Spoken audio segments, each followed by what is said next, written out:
Yeah, did not go out tonight because exactly as I was concerned about, it was dead as Dillinger out there. All right. Yeah. Good news is tomorrow's Friday.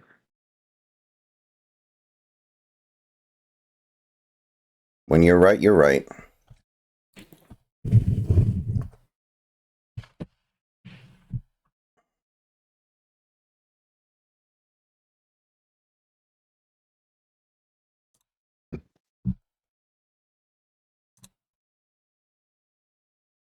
And wish me luck because tomorrow's my unemployment claim interview thing. You have to do an interview? Yeah, I have to do an interview with them so that they can determine the validity of my claim. And I'm all like, let me tell you something. I guarantee you that if I applied for unemployment with the last name of Gonzalez, this would not be happening.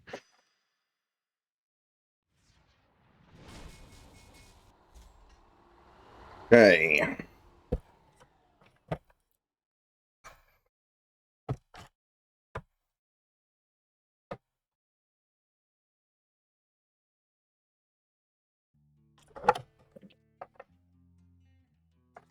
This simulation game seems like working a job. What's the end game? The end game is to have the best trucking company in the world. There's some games where there's no end game because playing it is the entire point. Right.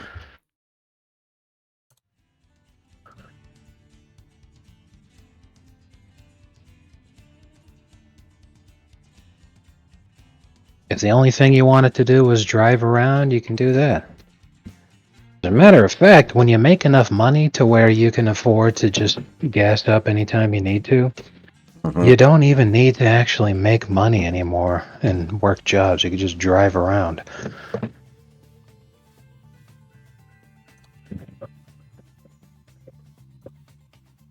Okay. Convoy's open. Yeah. I thought traveling all the states, they haven't even implemented all the states yet, Flipside. In fact, I think they've implemented less than half of them, so. By number, I think that's correct. They're not quite at the Mississippi yet. They're almost there. The hope is by the end of the year.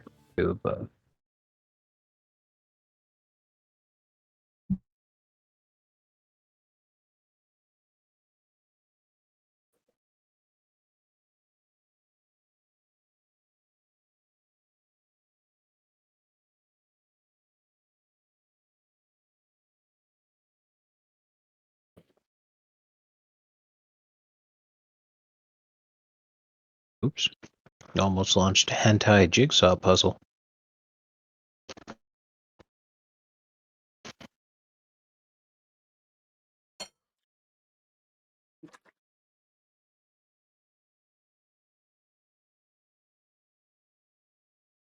That would have been a interesting endeavor.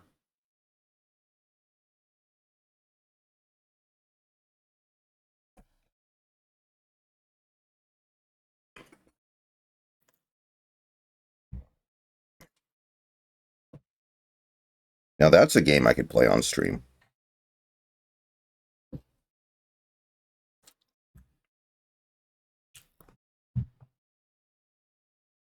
Are these actually mirror to the real interstate maps? Yes, Flipside. They are trying to be as accurate to real life as possible. They're scaled because they don't want you to actually spend like 20 hours driving a mission in real life. But yes. Yep. As a matter of fact, they've been spending a lot of time revamping older states in the game so that they would look even better and closer to true life. They're working on California right now, which is the oldest state because they started from the West Coast and went east. And I remember feeling disappointed because when you hop on the 15, which starts at the border with Mexico and just goes north, the 15 takes you, if you just keep following it all the way down, it takes you from the border to like you end up in Vegas. It was very disappointing to me when I was playing the game back in 2016, when it first came out. There's a lot of space, there's a lot of stuff on the 15 before you leave California, and hardly any of that is actually in the game right now, which I felt was very disappointing. Are you able to see my convoy, by the way? It's fetching sessions right now. All right. But so I've looked at what their plan changes and everything, and I'm like, I like this, because the whole reason I bring that up is just because California's like really, really large also, but Texas is much more modern in the development of the game. So you really feel the size of Texas, but you don't feel the size of California, and that did disappoint me.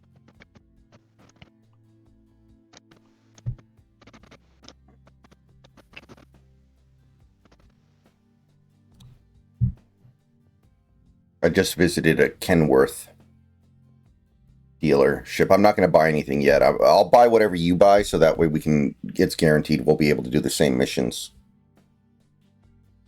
Oh no, there's no difference between the truck brands.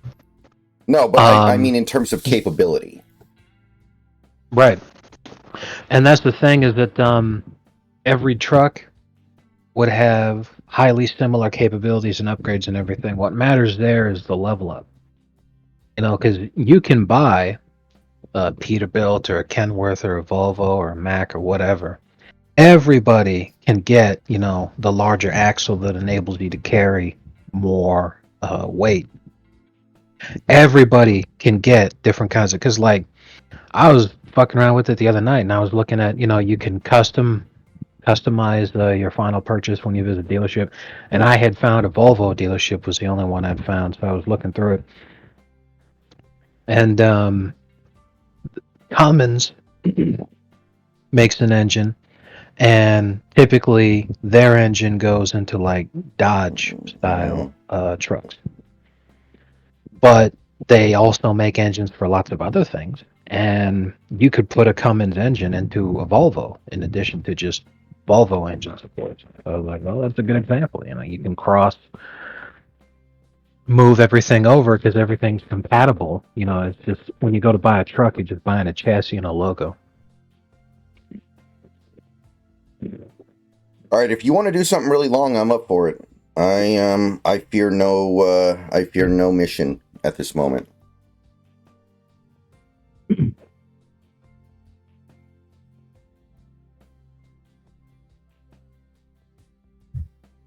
Yeah, I'm just trying to find something.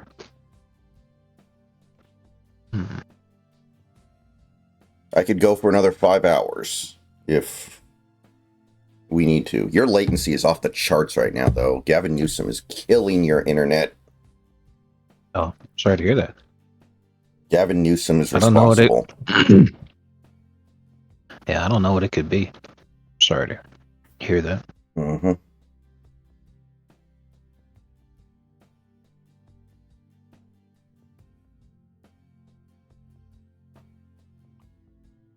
Yeah, see. Huh. This might even be close to what you were talking about being interested in for this job. All right. Portland to OKC. All right. Let's bang it out, baby. Oh, your latency just fixed itself. It's now 52. Very nice. Okay, good.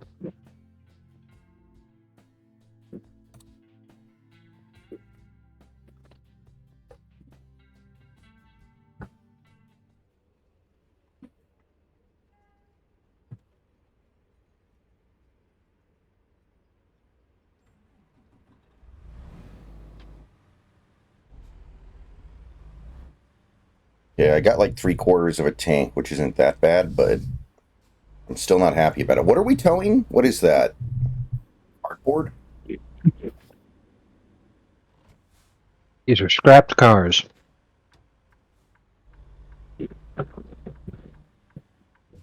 Ah, I see.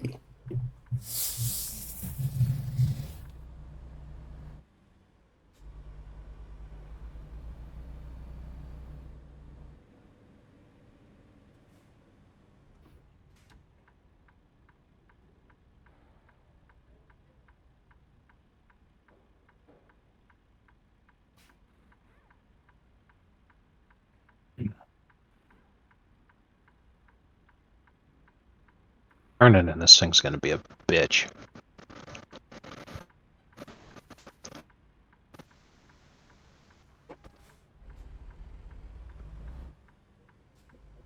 So apparently one of the most popular Google searches in America right now is what is an oligarchy? Or oligarchy, excuse me.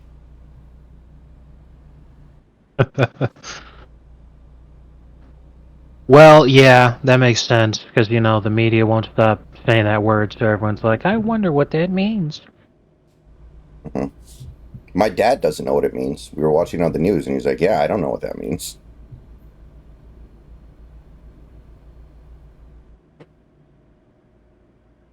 When it comes right down to it, you could make the argument that just about every single government on the planet, or not government necessarily, but every society on the planet is an oligarchy.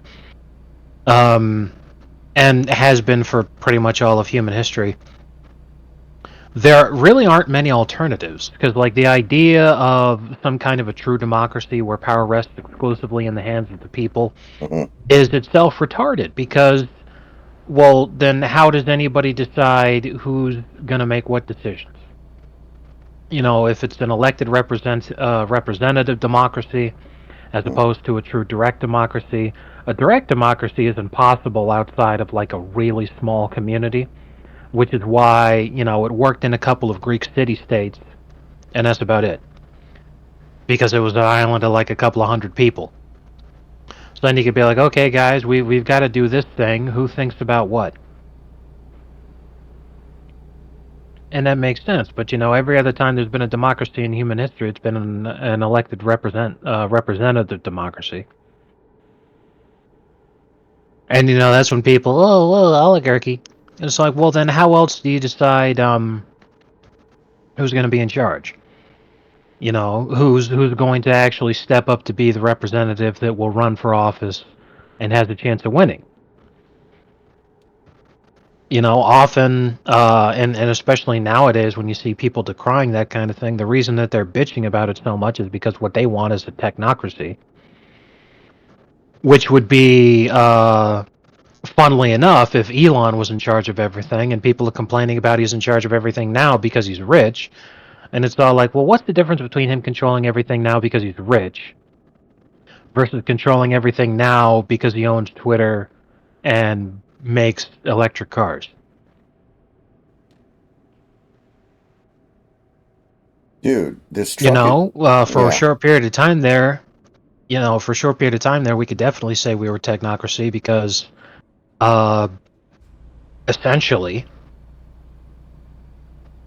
the guys that own social media basically conspired to overthrow the actually elected president and install their corrupt puppet. You know, Zuckerberg trying to pretend that he's like a powerless milquetoast now just doesn't sit right with me at all. Mm-hmm.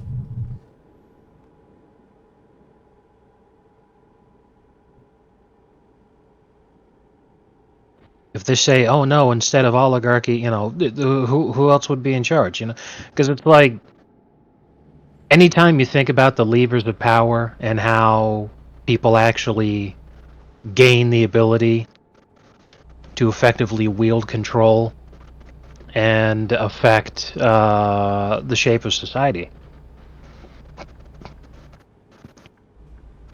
Outside of people having lots of money, you know, what else is there? If we were a highly militaristic society, military officers and generals. Yeah, we're definitely not in a technocracy right now. Just watch any Capitol Hill hearing with a tech giant. Mr. Zuckerberg, my grandson keeps talking about those anime thighs on Facebook. Could you expand on what he might mean by that? Uh-oh. Yeah, for real. Dude, something's wrong with my car. What? What do you mean? Wait a minute. Every time I hit that button, it turns my engine off. It's not the button that I wanted to use to turn the damn engine off. Well, okay, I guess I can't use cruise control at all for this mission. I would pull over and rebind that key. How did that happen? No idea. Okay, yeah, that button turns off the engine, but I want it to turn off the engine. But for some reason, this button does as well.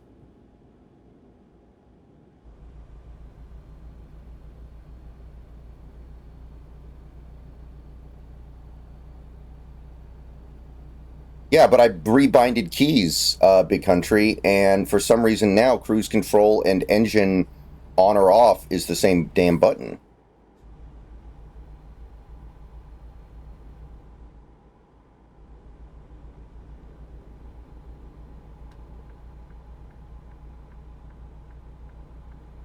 I was wondering what was wrong with my truck.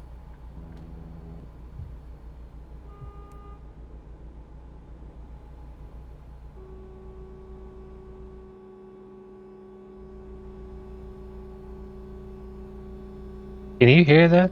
Yeah, I can. Okay, good.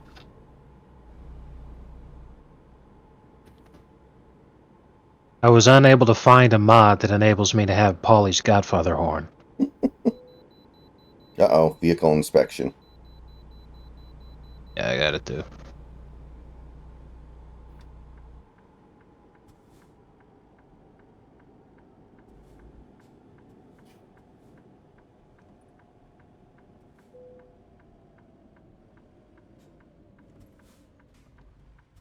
By the way, I did look at the dealers.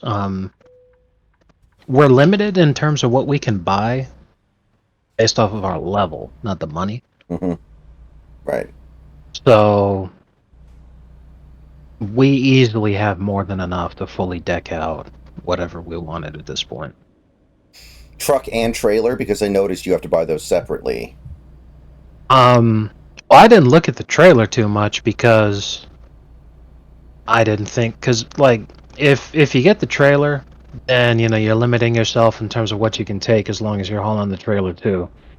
But the difference would be if you had just had the truck, you would accept a job, you would drive to the job's location, and then you would hook the trailer up yourself. The trailer would be pre-prepared for you, whatever you had to deliver.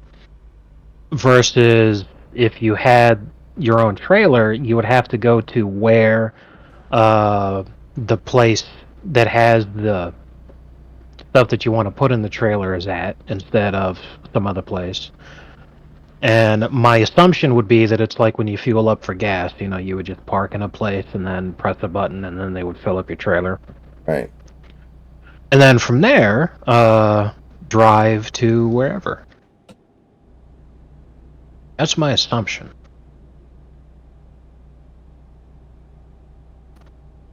But I wasn't going to buy a trailer. I was just going to get the truck. I assume that you still get more of the profits if it's your own truck, even if it's someone else's trailer. Yeah, definitely. Okay, I'm going to fall way behind you here because I'm actually stuck behind many other trucks. Okay. And these guys are going super slow. But it's, as you're aware, it's just a 2-lane road right now, so I don't have any space to maneuver past these guys.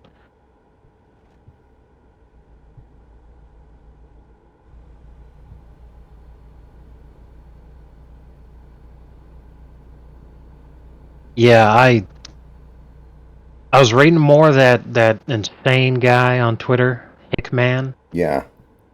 And he was justifying what he was saying by being like, hey, 95% of what I post here is directed specifically at the type of disaffected young man who is so beyond black-pilled with how bad things are that he's trying, like he's thinking about Sudoku,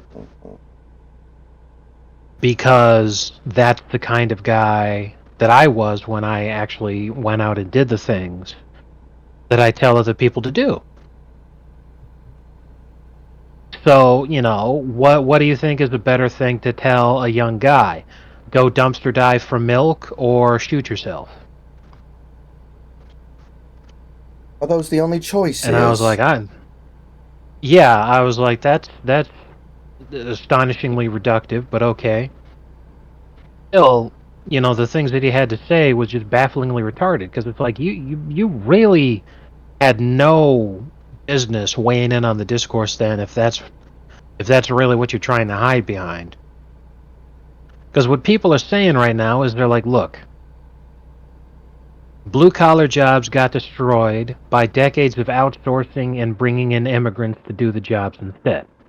And you just laugh at us when you say, oh, they're taking our jobs, when they really actually are. So then you tell me learn to code. So young men go to college and they do get, STEM degrees in learning to code and so on and so forth. And then cocksuckers like Elon are firing them all so that they can replace them with H-1B immigrants. And your reaction to that is, well, have you tried wrapping burritos at Chipotle?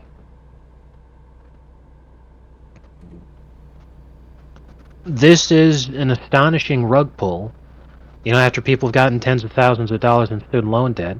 And, let me tell you, I'm fucking terrified too, because I'm all like, well, everyone's having this conversation now. I'm like, I still got a couple of years of this shit left, so that's the good thing is, if Trump actually makes some improvements here, then things will be fine. But, like, if they don't get better, do I really want to continue going to college and just wrapping myself in even more debt? Because right now it seems like something that's actually manageable to me at 30,000, but like if I keep going for a couple more years, it's gonna get up over 50. And then I sit there and I'm like, well, so much for me ever thinking about buying a house in my life, because I'm gonna be 34 in a few months.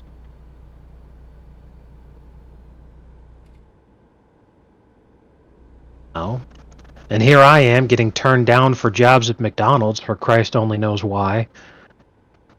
And then you sit there and tell me, well, have you tried flipping burgers? Like they won't fucking take me, apparently.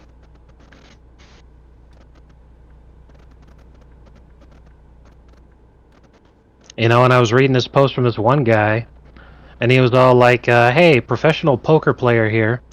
I'm a top 0.001% poker player on the planet. Let me tell you, it was much easier being able to make a professional career out of playing poker than it was trying to actually turn my degree from a highly respected institution into an office job that made above the median salary in the United States.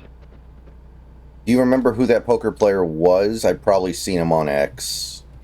I've got the tabs are still open, so once we're done with this job, I'll send you the stuff. Yeah, it might have been Alan Kessler. I feel like he posts a lot of stuff on X these days. Headlight offense. So they're considering this to be headlight conditions, even though it's right. clearly not. It's because it's 8:24 p.m. is why. Mm-hmm. Yeah, because you don't get penalized for having your headlights on in the daytime as long as they're not the high beams. I've decided I'm just going to have my low beams on all the time. Mm-hmm.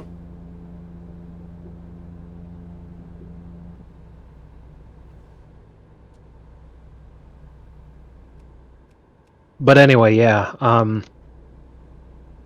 Considering my own current life situation, I'm sitting here like I desperately need a white pill right now, bro. And the discourse right now is just filled with black pills. And there's every reason for there to be, because all of a sudden you get all these people who've been saying hey, things are worse than they've ever been right now, which was correct because of how badly Biden's been fucking up. And, enemy of the people, traitor to the Republican, blah, blah, blah. They're intentionally doing this stuff, making everything awful, so on and so forth. Yes. But bafflingly, a week before Trump even takes office, they decided to tone shift a little early, trying to get everybody's anger to simmer down because the last thing they need is to be the incumbent party in power and everybody's still pissed off because that means they'll hold folks accountable. And now they're talking about how this is the strongest economy in the world and everything's amazing and inflation's coming down, all this kind of stuff is all like Trump hasn't even taken office yet. So by you jumping the gun like this, the only thing you're saying is that you didn't believe a word that you were saying over the last couple of years. You've just been grifting the whole time because you actually think that Bidenomics is incredible. And now you want people to listen to anything you have to say when you're like, hey, I've got an idea. Why don't you just go work at Panda Express?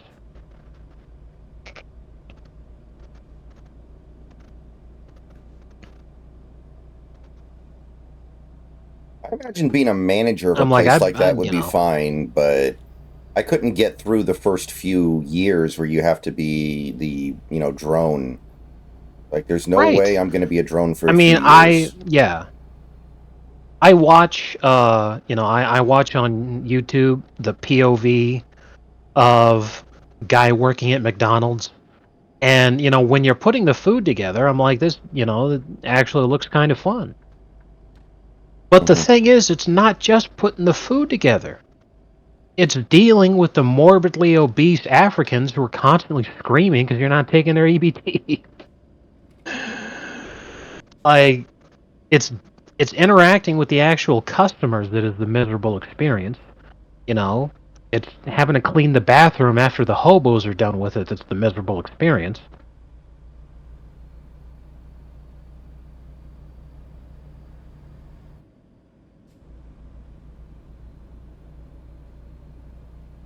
If I could jump right to being a manager, now you're talking. Well, you can if you were H-1B. Because that's what everybody discovered, as they did a search for Panda Express on H-1B, and they're like, look at all these different managers that they're importing. Uh-oh.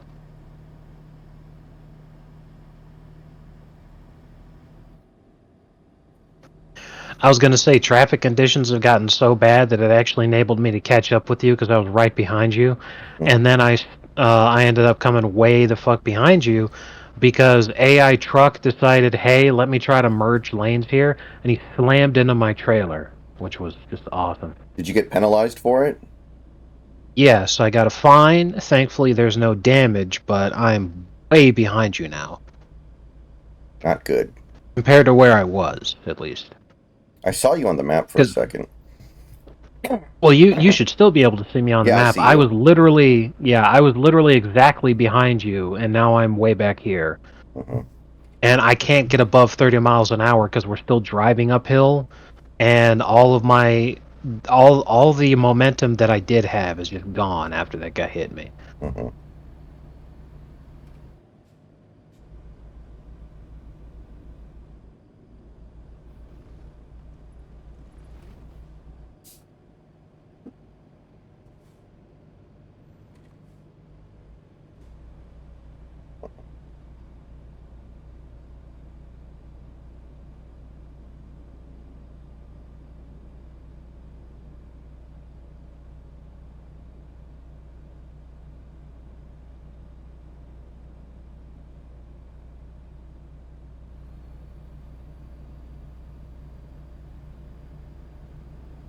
Can you see this in your mirror? Look in your left wing mirror. The flashing light, I do see that, yes.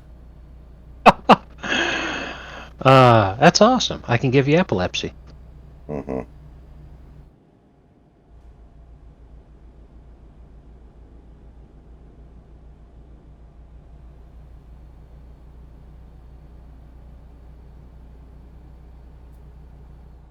Uh-oh. We have a Popo event right in front of us here. Okay, looks pretty tame and peaceful. Man, I could have turned that guy into grape jelly, though. Yeah. It's very realistic to real life, which is that, you know, people see cop and they immediately start slowing down for some reason. Even though, like, the cops pulled over on the side of the road dealing with somebody else. And they're like, oh no, I better slow down. Like, dude, why? There's no reason for it.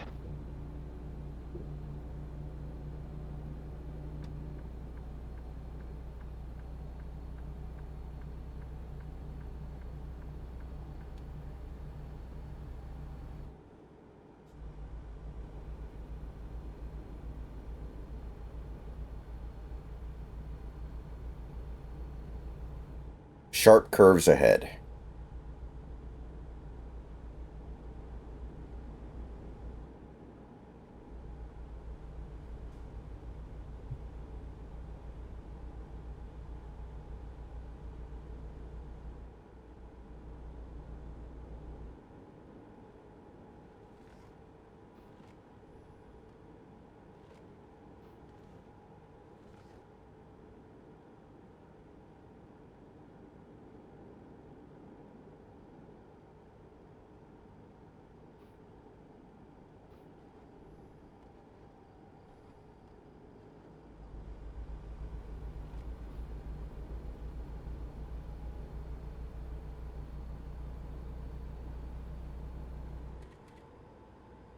My dad ran over a squirrel when we were driving to the gym this morning.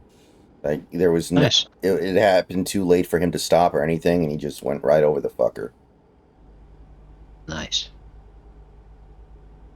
That's based. Squirrels are cool, but they're also fucking useless. Like, they're not like spiders, right? Spiders provide a valuable service. There are a lot of animals out there that provide services. Squirrels are just pest. They're basically like pest spreaders, pestilence spreaders. Yes. Because they are part of the rodent family, and you know, farmers frequently refer to them as varmints because, you know, like you said, they're a pest. For human beings, all they do is just fuck things up, and they're useless and getting away constantly. However, the actual value and service that they provide is that they're prey animals for a huge amount of predators. So they're super important for the ecosystem, you know, just like mice and rats and bunnies. And, you know, just like mice and bunnies, not so much rats, but, you know, women think that they're super cute because they are soft, fluffy animals, and they are capable of being very cute and adorable pets. But that's the whole point. They're there for owls and parrots and shit to eat them. That's the whole point of their existence. What is my purpose? You pass the butter. What is my purpose? You go good with butter. You know, that's right. That's all it is. So yeah. Like, I really enjoyed this one Perry Bible Fellowship comic where it was like a mother rabbit was reading a bedtime story to her child rabbit, and in the story, you know, two young rabbits were being harassed by a farmer because they snuck into his vegetable garden and they stole some carrots. And they're like, oh, that mean old farmer, he was so mean, and harassed them. But then it showed you the perspective of the farmer, and he's like fucking sobbing because, you know, his harvest was just ruined and he desperately needed that to go well to be able to feed his family. And his wife is trying to comfort him. She's like, we've been through hard winters before, dear.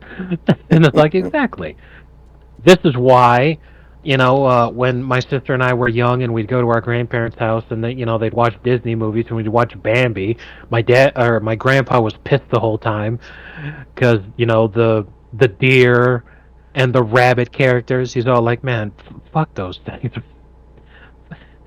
Like those damn varmints. Right. Like, if they came around my property, I'd shoot them dead. And, you know, that'd horrify my sister. And like, Grandpa, no, Bambi and Thumper, they're so cute. But, you know, my grandpa grew up on a farm in the fucking 40s, so yeah.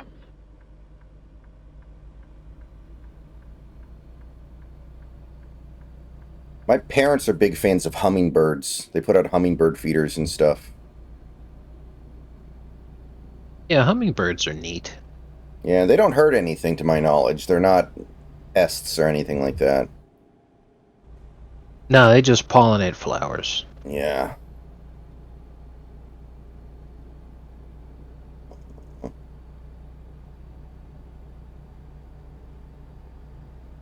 But it's good to have hummingbird visits if you have a garden.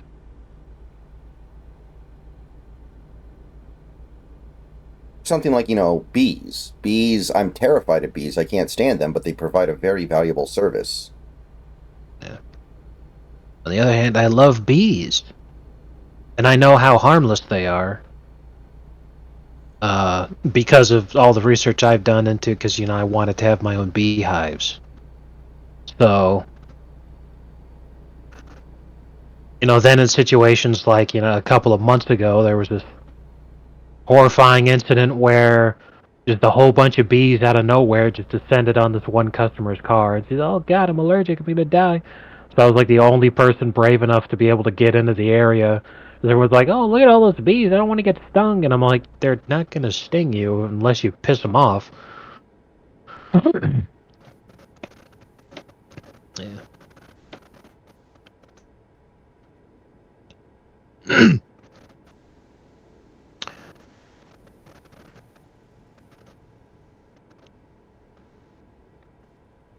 Okay, where are we? I'm 1,500 miles out. Hey, we're still in Oregon, but we're just about at the Idaho border.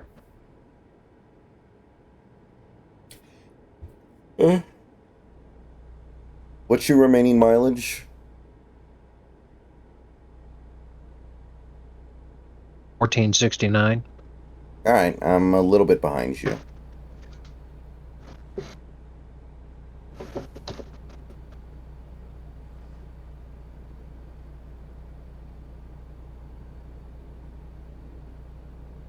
Speaking of which, you were talking about Bambi a minute ago. I was reading about this movie. You probably heard of it, the Fox and the Hound. It's a Disney movie. Oh yeah, I love that one. I've watched it many times, and I was reading the Wikipedia synopsis. I don't remember anything about it. Like, I know I've watched it many times, but I don't remember any of the stuff that I read in the description. Well, probably just because, you were a kid, and it's very difficult to remember a lot of different things when you were a kid. Unless, it was just something that sticks in your memory very specifically. Mm-hmm. 'Cause I don't know how many other people are like this, but, usually I have a really good memory for things that I want to forget. But when I was a kid, my memories of being a kid, my most vivid memories are often of things that scared the shit out of me and traumatized me and all this other kind of crap. And I know that I was happy. I know that I had good memories and good times. But those are the fuzzy things. And I'm like, I really wish I had the ability to remember that as vividly as I can remember being scared, Yeah. No. I think most people are like that. I would imagine that those are the things that stick with you. How can they not? Well, I want to think so, because I would hate to believe that, it was just because there's something wrong with me that makes me that way.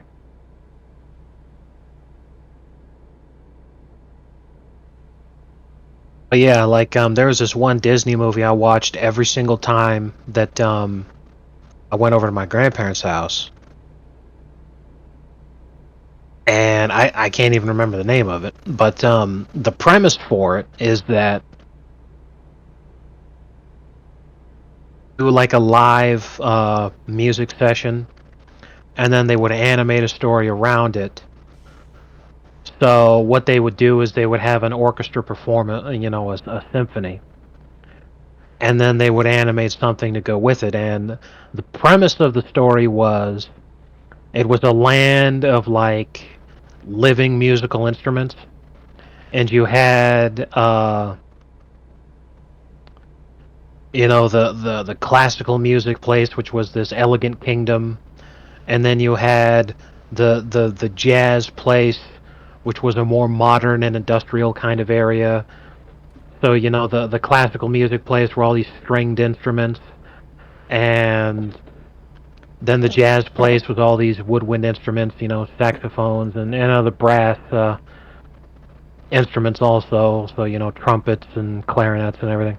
Right. And it was essentially a Romeo and Juliet kind of tale where the jazz kingdom prince fell in love with the princess of the classical music kingdom. Right. So they didn't want their families associating with each other. So when they snuck out to go be romantic together, they thought that each kingdom thought that the other kingdom kidnapped the heir to the throne. So then it starts this big war. And that's the whole point, is that the story is told through music. There are no words spoken, it's just music. So I know the broad strokes. I know the concept, is I watched this hundreds of times when I was a kid. Mm-hmm. But outside of what I explained to you, I'm like, I don't remember a whole lot. So if I went and watched it again right now, I'd probably have a whole lot of, oh yeah, I remember that. But if I was reading the Wikipedia, I'd be like, none of this is ringing a bell. If I had to write the Wikipedia article right now from memory, I couldn't do any better than what I just said to you. Right. That sounds familiar, but I don't know the name of it either. I've probably seen it, and I just don't really remember it more than what you basically summarized. Yeah.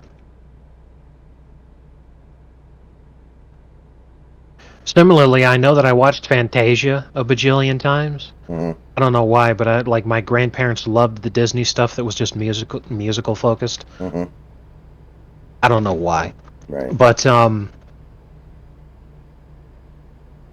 I can't remember anything besides Dancing Mushrooms, and I don't even know what song they were dancing to. And the incredibly famous Mickey is the Sorcerer's Apprentice and the brooms, but I can't remember that music either. And the only reason I can remember that is because of there's so many millions of pop culture references to specifically that. Right. Well, do you remember Night on Mount Hell or whatever it was called? With Satan? That was one of the more famous Fantasia sequences, where Satan comes out of the mountain. Oh, no, I don't remember that one. Yeah. That's the one that most people have stick with them.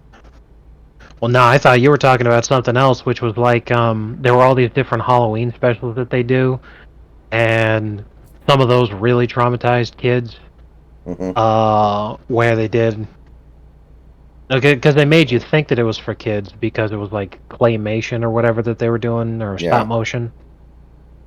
And then you'd watch it and you'd be like, yeah, that was not for kids because that was terrifying. I think when I was a kid, they did a TV show version of Goosebumps that I remember that. I would have preferred to not watch. Yeah, when I was a kid, I used to get super scared of the covers for the Goosebumps books. Yeah. And my dad would always laugh at me, and I wouldn't understand why, because I'm like 6. And I'd get older and I'd look at him now and I'd be like, okay, I understand why my dad laughed at me, but like, again, I was 6, Yeah. Mm-hmm. I can't help it. It's like getting mad at a kid for not being potty trained.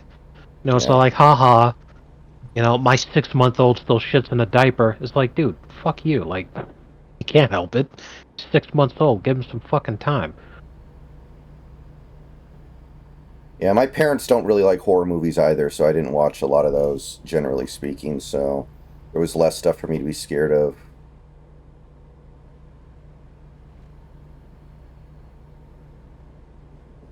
Yeah. I think horror movies are a great example of the concept of less is more. and that when you have the ability to do more, generally you create something that is less at the same time. Because when you think about like incredible acts of violence and very disturbing gore, was not as uh, well, not only just popular, but like so commonly used in the 70s. But that's where a lot of really amazing horror comes from, because they're like, well, we can't use all this gore because that's just too much for audiences. So let's do this instead, where they try to create an atmosphere that is unsettling, and they have stuff happening off screen or other things that aren't involving gore. Mhm. And they did great stuff with that, because like I was watching Hellraiser again the other day, and Hellraiser is very famously incredibly gory, and I'm like, no one's going into this thinking I wish they didn't use so much gore, because it was kind of the whole point of the whole thing. But I'm all like, watching this never scares me. Right. But watching The Shining, to this day, is still creep me out, because Kubrick did such an incredible job. But outside of when Jack kills the janitor guy, whatever the fuck he was, the Scatman Crothers. Yeah, Scatman Crothers. Outside of that, there's like next to no violence in the movie at all, other than like the horrified visions that Danny gets when he encounters the twins, and then doing the whole "come play with us, Danny," and then you see visions of how they died. Right. But that's not even like watching their dad kill them. That's just like, oh, they're just lying in the hallway dead and bloody. That was it. So other than Jack killing Scatman Crothers, you literally don't even see any violence throughout the whole rest of the movie.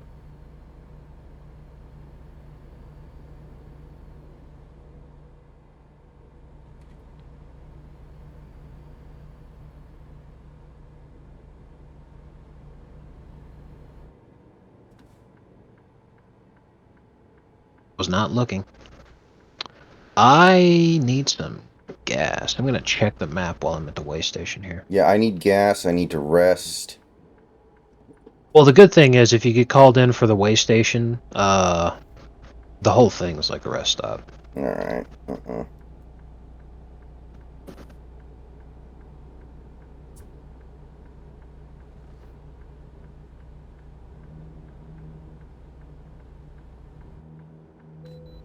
Yeah, I need to pull in. Yeah. All right. So yeah, you'll see it. Just pull in behind one of the trucks that are lined up right there, and you could just on the side of the road. But I'm checking for. Oh shit. Yeah. Closest gas station is quite a distance away. Looking like the closest gas station's in Utah. Fuck. All right. I think I can make it, but it's gonna be tight. That seems like a poorly planned out truck route, if you ask me. Maybe 80 miles. Because we're actually pretty close to the Utah border right now. All right. I think we can do it. Yeah.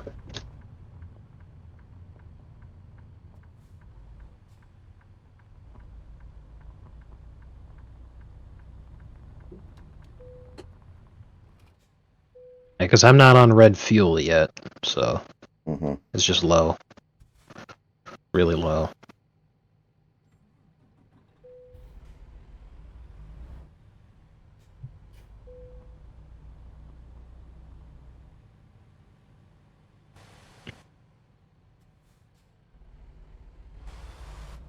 It's interesting that they got the licenses to truck companies for this game, and they can give the trucks the actual names, but they didn't do it for anything else. You'd think they would just call it like, instead of Mack Truck, it would be like Sack Truck. Yeah. They got Goodyear and Michelin.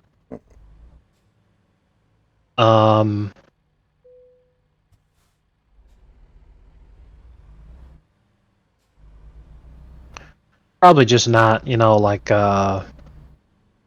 Walmart, because it would just be too much money for not enough. Yeah, I guess you don't get anything out of that.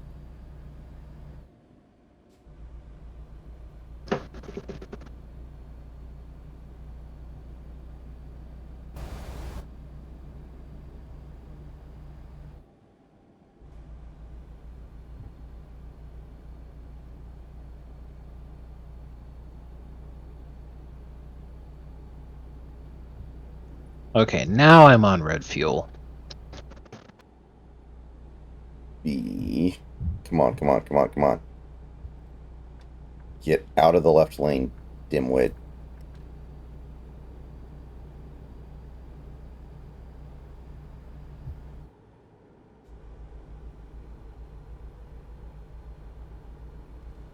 Hey, Snacks, is information and technology still worth getting into? Well, from my perspective, it's not like any other area is particularly better, so I would still say yes personally. Yeah. Yeah, I completely agree with what Joker said.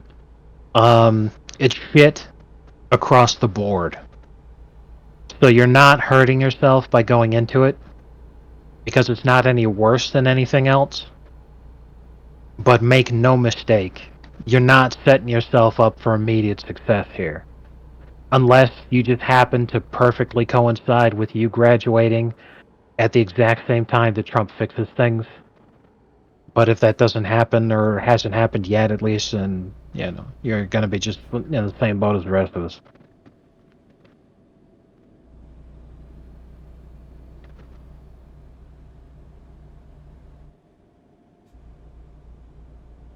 Unfortunately, there is no magic bullet.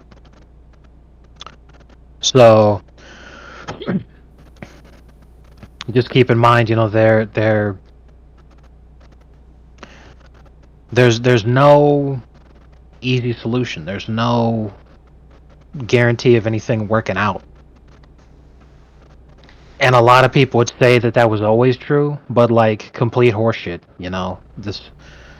It is not that long ago that just having a college degree would have gotten you all kinds of different opportunities, and that don't mean shit now. So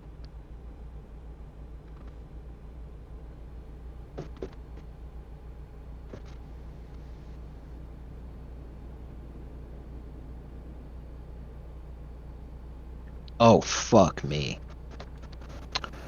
I did not realize that I would have to pull off at such an outrageous exit in order to access those gas stations, so I just completely missed them.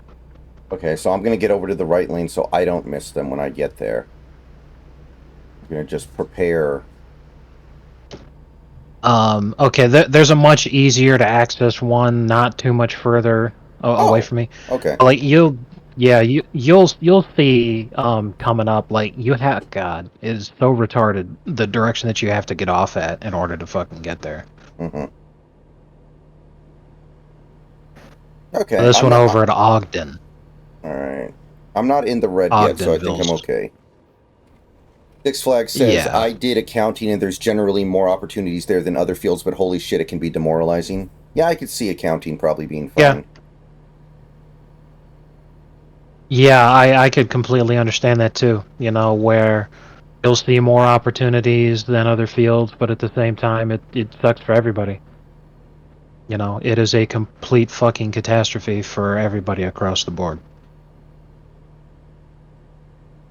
And that's why we all voted for Trump, is because they try to keep telling us that this is the strongest economy in the world, and this is, the American economy is just so good right now. But try telling that to anybody who's actually looking for a job. The same people keep saying that shit are just ancient retired boomers who invested in the stock market.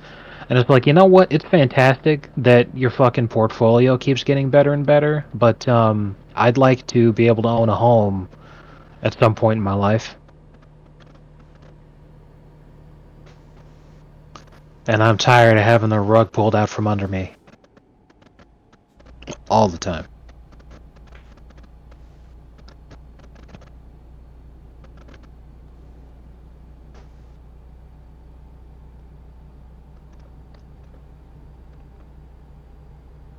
So, interesting plot twist. Earlier today, John Curtis of all people announced that he was going to vote yes on Pete Hegseth. This is the This is the vibe shift, man. The vibe shift is here.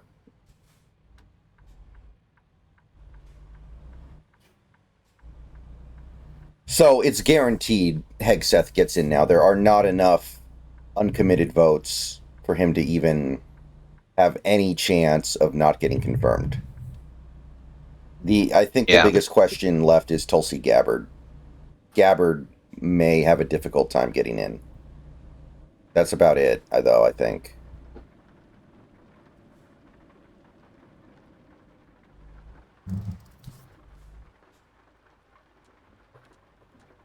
Well, that sucks. Thanks, retard. Fuck.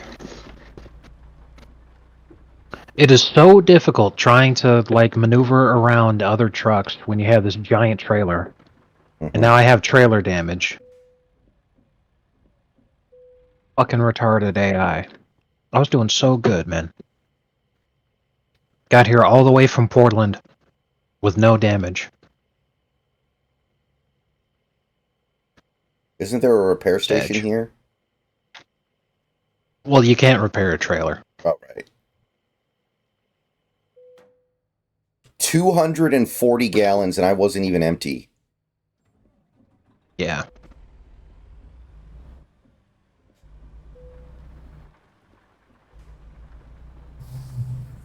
I'm gonna rest real quick while I'm here. I don't need to, but I'm here, you know.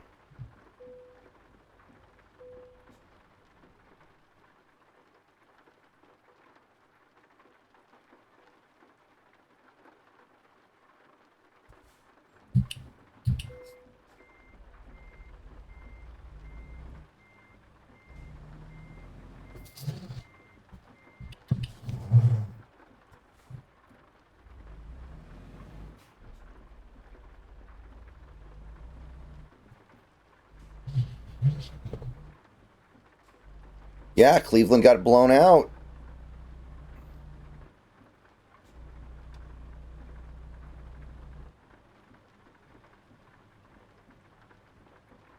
Oh my god. Massive traffic pile up. I'm going off road. Did you cause this back here? No. Okay. No, I did not. Oh shit. Yeah, I had to pull into the way station and all that shit was going on. I was like, what the hell? So that was pretty tough trying to get around it. Oh, guess who we managed to finally chase off of Facebook? Who? Will Wheaton. He announced he was leaving yesterday. Because he's just so pissed off about the new rules where you can say that, you know, people have mental illnesses. Right. They just keep self-isolating, and then what's hilarious is they end up on literally Chinese TikTok. Yeah. Then they're getting fucking kicked off there by the actual Chinese because they're all like, we don't want you car part lovers around here. Yeah. Also, a lot of people are like, I don't understand. Why are you Chinese people such pedophiles? Because they keep posting anime stuff. Mm-hmm.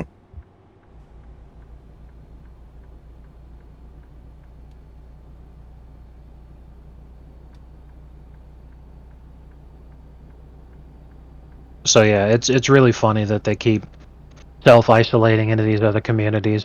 I've seen and a then lot they keep going, of Chinese brain rot recently. And they're like, it's not because we're far left. That's what the far right keeps trying to say to make it look like them controlling all these other aspects of media is okay. We're the normal ones. Mm-hmm. We're the ones who are closer to the center. Yeah, I've seen so many Zoomers post like, oh man, this app is going to teach Americans that China is actually the greatest country in the world, and all that stuff that people say about China isn't true.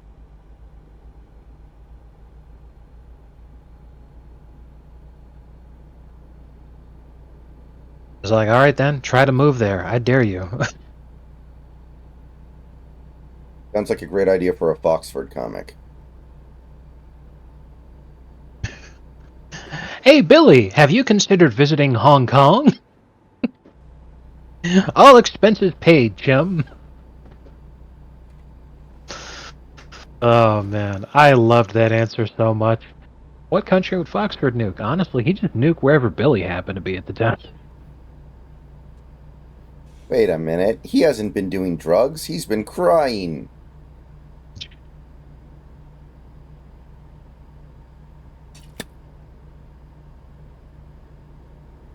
Remember the ET one? I need you to believe in me, chum. And then Billy falls to his death while Foxford floats over the chasm. Oh man. Yeah. Oh, speaking of Zoomer brain rot, I saw a really depressing tweet from somebody relatively high profile on X yesterday. They posted the clip, the "Stop the Planet of the Apes, I Want to Get Off" scene from The Simpsons. Yeah. And they were like, "Man, I don't know if I'm just a Zoomer or something, but what's supposed to be funny about this? Why do people think this is funny?" And every reply is a Zoomer being like, "Oh, it's just dumb boomer referential humor. I don't understand it either." And every single tweet is just like, "Yeah, yeah, this is the kind of stupid stuff that old people think is funny."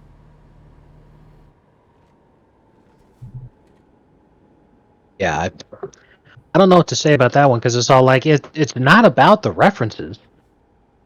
Literally listen to the lyrics. What's wrong with me? I think you're crazy. Want a second opinion? You're all so lazy. Like, that's a fucking Rodney Dangerfield joke, man. Like,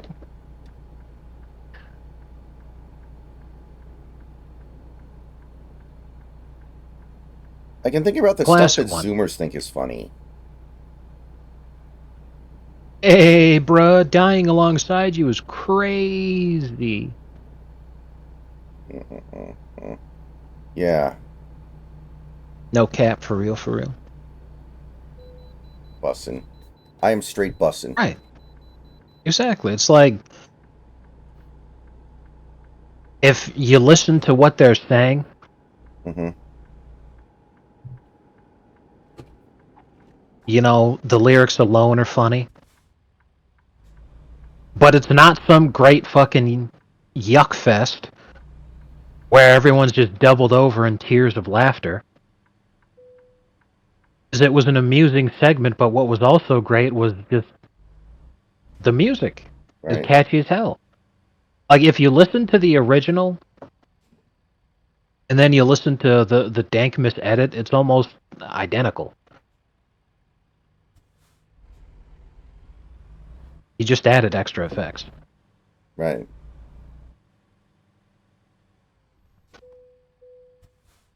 Right, guy. I think we're in Utah right now. Let me check. We've left, or you just got into Wyoming. Okay. Yeah. As the route is through Wyoming now, into Nebraska, then south through Kansas, and then we finally stop in our destination in Oklahoma City.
Like, Zoomers probably think modern The Simpsons is funnier than Prime Simpsons. That's the sad thing.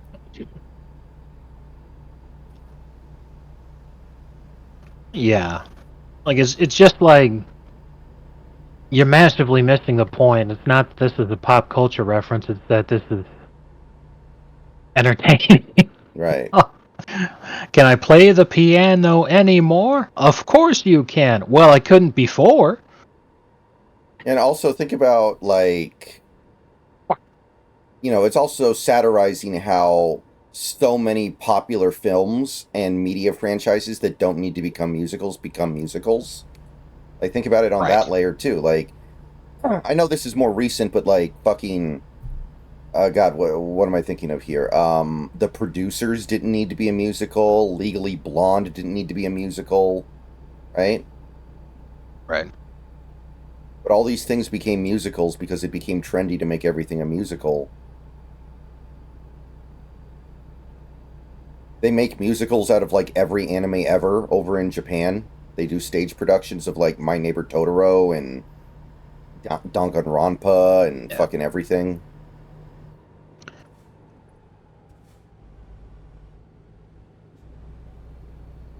Yeah.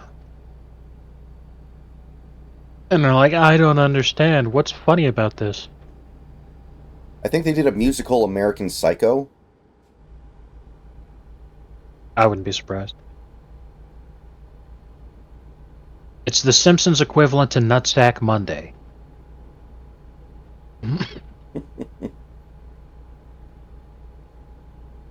It's funny because it was actually Tuesday and he's fired.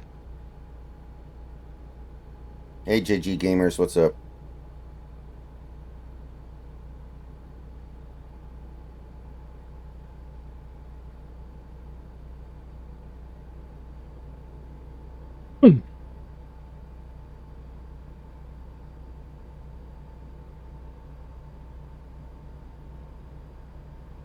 Yeah.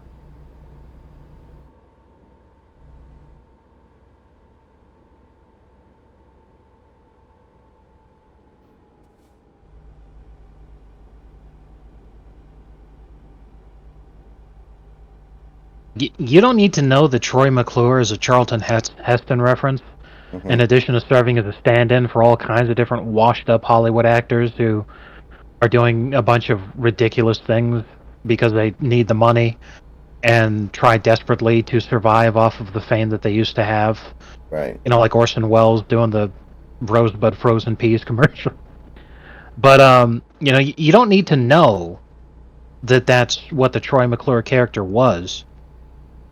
You could also just find the writing itself funny. Like one episode where they had Marge was showing Bart and Lisa a Muppets movie that had Troy McClure in it, and Troy McClure was the bad guy, I guess. So he gets into a sword fight with Kermit as they're fighting over Miss Piggy's love. And then they have Troy McClure, makes a face that's like horrifying looking. So Bart says, "Why'd they make that Muppet entirely out of leather?" And Marge goes, "That's not a Muppet, that's Troy McClure."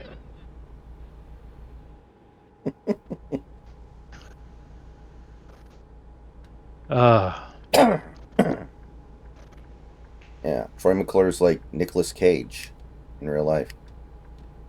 Right. You don't need to know that Troy McClure was a Charlton Heston / Hollywood in general over washed up actors spending too much time doing dumb bullshit reference. You just laugh because it's funny. Right.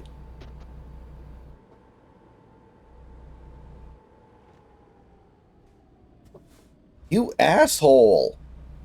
I just had to slow down to 20 miles an hour because this asshole merged onto the freeway holding down his fucking brake. Yeah. What a piece of shit. Yeah, there. Oh, I also learned another thing when you can customize. There's so many different accessories you can put in your cabin. Mm-hmm.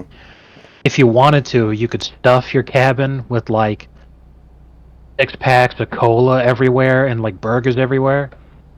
Then that's also mods where people put in stuff in there.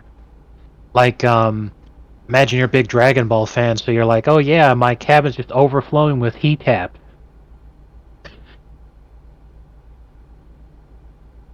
Or, all the burger packages could say McStory's. Right.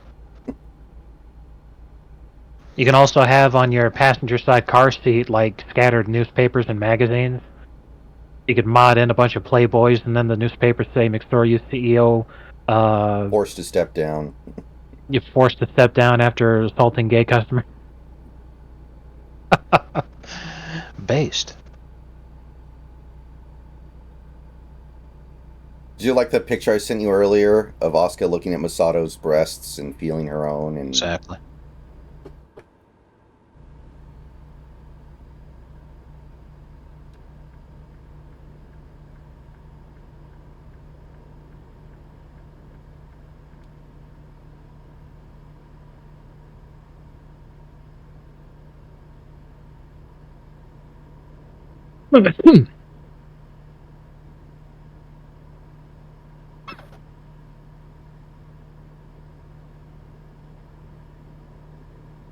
come on, assholes, go the damn speed limit. At least. It's 80. Oh my god, I'm getting cut off by another fucking 18-wheeler. Oh, and now you're gonna slam the brakes on. Right after you merge in front of me, you sack of crap. All I'm trying to do is get into cruise control here, man. Oh my god. Go! Go! You guys are assholes. No, no, no, no, no, no, no. You're not Oh, cutting man. in front of me. It's actually really funny. I had forgotten that I wanted to check the, I needed to see the final Justin Thickbird of the season. Uh-huh. The poor bastard uploaded it the day that they lost. Yeah. Oh, man. Yeah, at least the team's headed in the right direction. Justin Herbert's Exactly. 1 year closer to death, so, you know. Exactly. Justin overrated, Bert. Mhm. Every year that Zero Justin excuses. Herbert gets closer to death.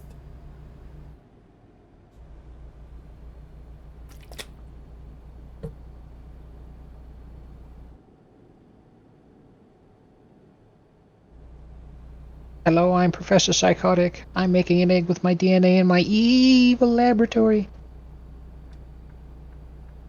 I really thought that would work. How was that ever? I loved that whole fucking sequence. Like, just the idea of the restaurant in there, just reach up and grab a fairy and just fucking kill it right there and then just eat its body. Hmm. Oh man, that was amazing. I haven't heard anything about season 3 yet. I feel almost certain that they had been extended for season 3, but just that it takes like at least 2 years for them to make a season. Yeah. Yeah. It's a good thing because it's the same small group of guys who are working on this, which means that it's not gonna eventually suck. Because as soon as Rick and Morty got mega popular, so they threw a ton of funding at it, that's when everything went to shit.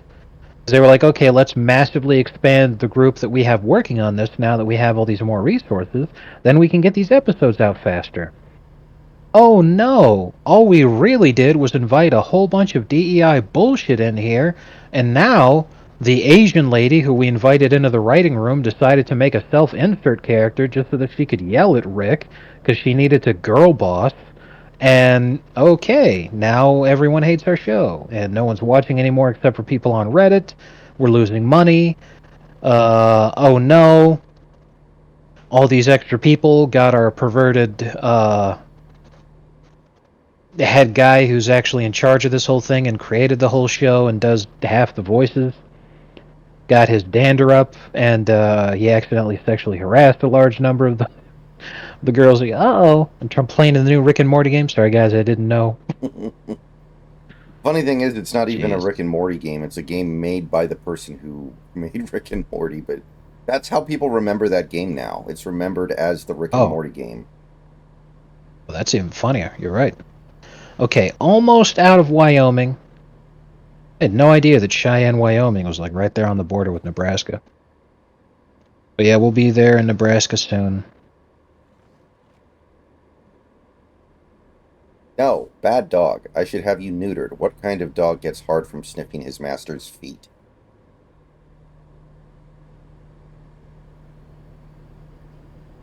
God damn it. Why can't you guys drive the frickin' speed limit? You're lucky that I have respect for my job. Or else I would just be plowing through you guys like I'm in a tank.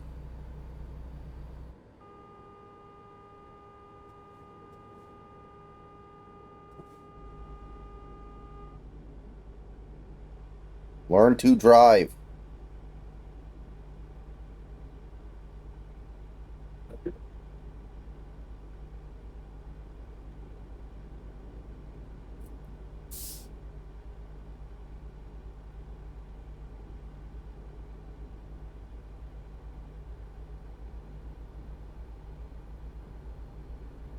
Dr. Zaius, Dr. Zaius. Oh, Dr. Zaius. Dr. Zayas, what's wrong with me? I think you're crazy. Want a second opinion? You're all so lazy.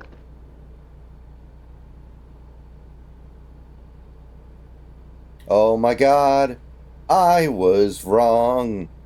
It was Earth all along. You finally made a monkey. Yes, we finally made a monkey. You finally made a monkey out of me. I love you, Dr. Zayas. That was hilarious too. There's just like no need to say that.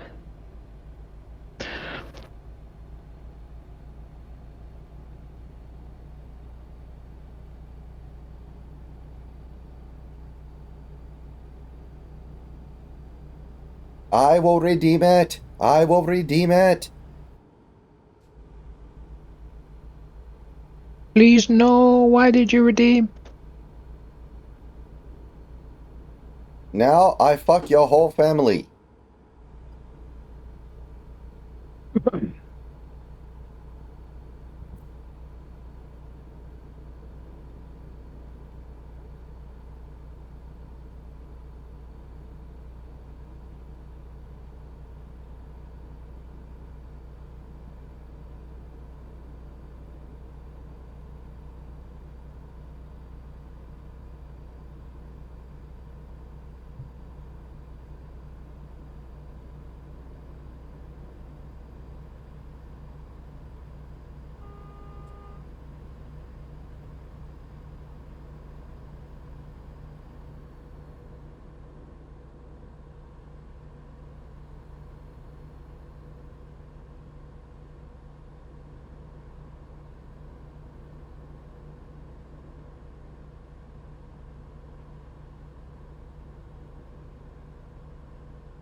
You gotta walk two of the polls and vote on that thing.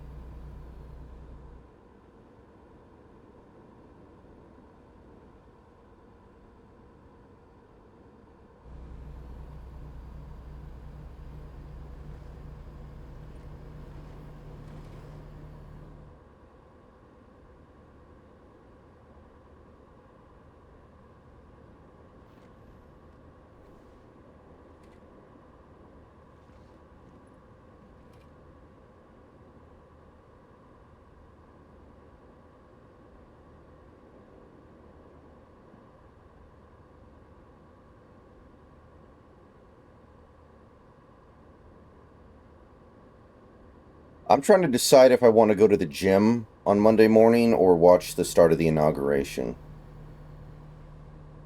Because I don't know how long that stuff takes to actually play out, you know? I don't know if it's just like a short musical performance at the very beginning and then he's sworn in, or do they not swear him in until the afternoon? Like, I don't know what I I'd be would missing. say go to the gym and you can watch anything that was interesting on YouTube later. Hmm. 'Cause, you said it yourself. Like it takes so long for them to actually get anything going. I want to see if he quotes Bane again in his inauguration speech. If you what? If he quotes Bane, Oh, that. you know what I'm talking about, right? Um, I'm trying to remember. Was that when he said, uh,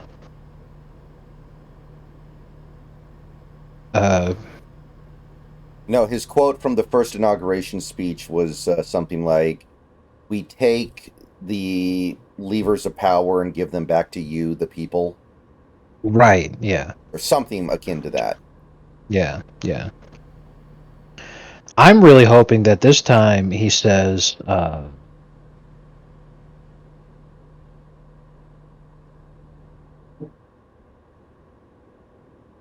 Says the N word.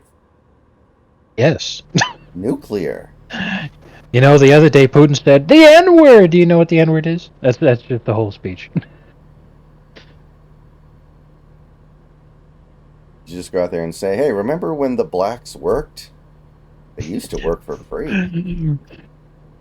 the blacks, the blacks. They used to work. They worked a lot. Sometimes they even worked for free. Remember when they used to work? Your being gay has shattered this family, quite frankly.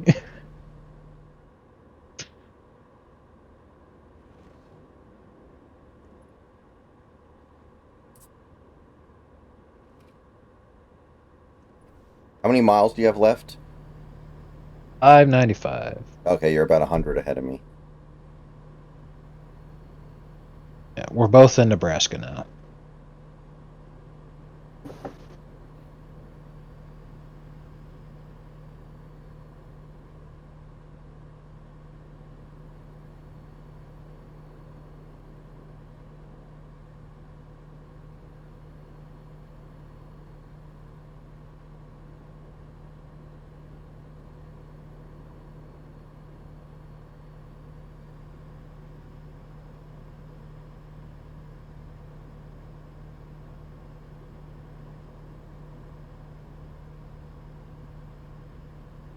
Dear death, you welcome it.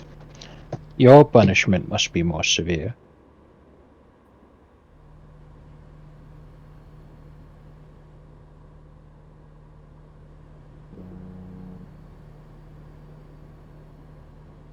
What, the tall?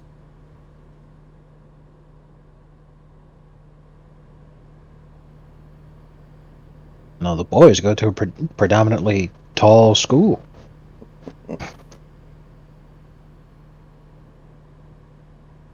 Am I going crazy? Did none of y'all notice that he was white? Oh, did I say white? I meant tall.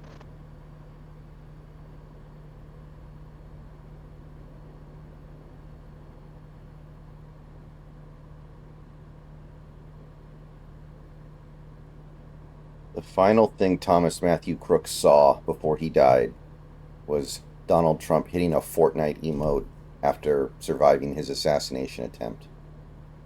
Based.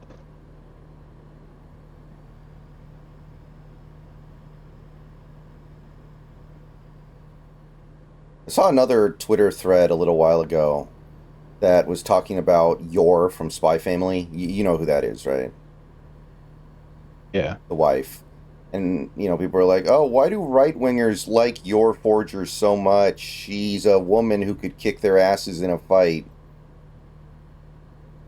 And then people were trying to explain that, she's feminine and she's actually trying to be a good wife and a good mother. It's just something that you couldn't possibly understand. Just amused me how they can't pick up on that. Yeah. I tried to pull over at what I thought was a rest stop, and it is a rest stop, but I can't figure out how to activate it. Like, You have to move around sometimes until you get the notification to cut your engine. yeah, so I am just gonna move on and be like, you know what? I will just find another rest stop that's easier to navigate. Because I'm not red on sleepy yet. Right. I'm probably going to have to rest one more time, but I think only one more time. I don't think I need gas either. This thing's gas tank is massive.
Excuse me.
Wow, but I very nearly flipped my truck and trailer.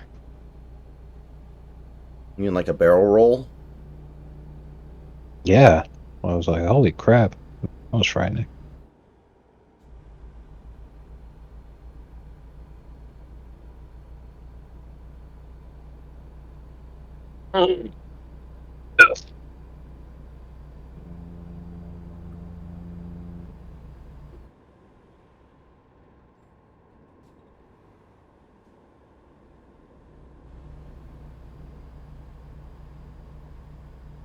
Have you ever tried believing in yourself?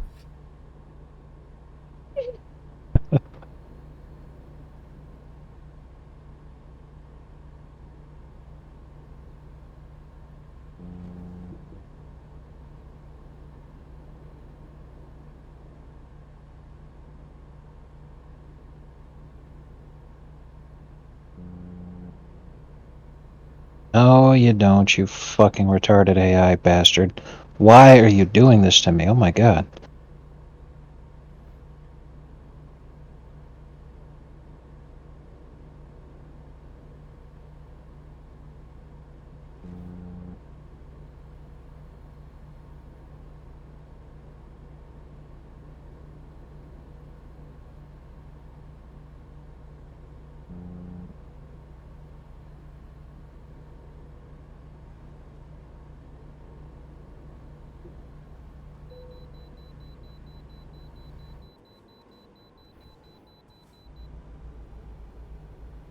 Going over for that rest stop actually slowed me up enough to where you just passed me. Oh, really? I didn't even notice.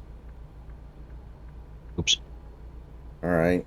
Way station it is. So if you don't get this way station, you'll definitely pass me here.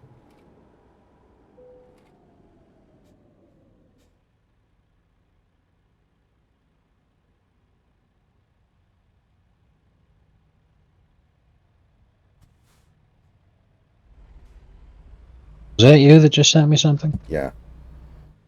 Okay. Because I heard the notification, I just...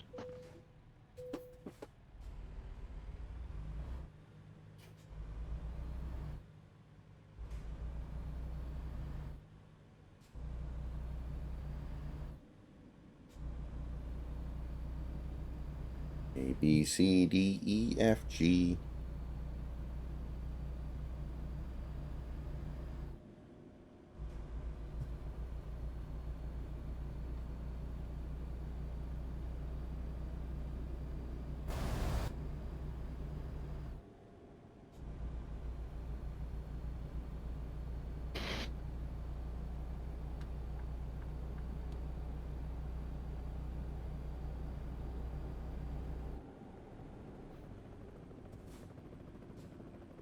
Oh, more cops. Closing down to one lane. Just what the doctor ordered.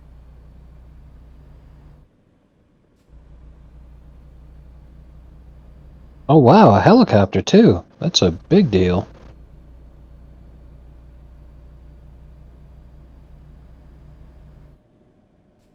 I'm off-roading to pass them. Mm-hmm.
I'm Mr. Frog. This is my show. I eat the bug. I ate the bug. This is... Do-do-do-do-do-do-do.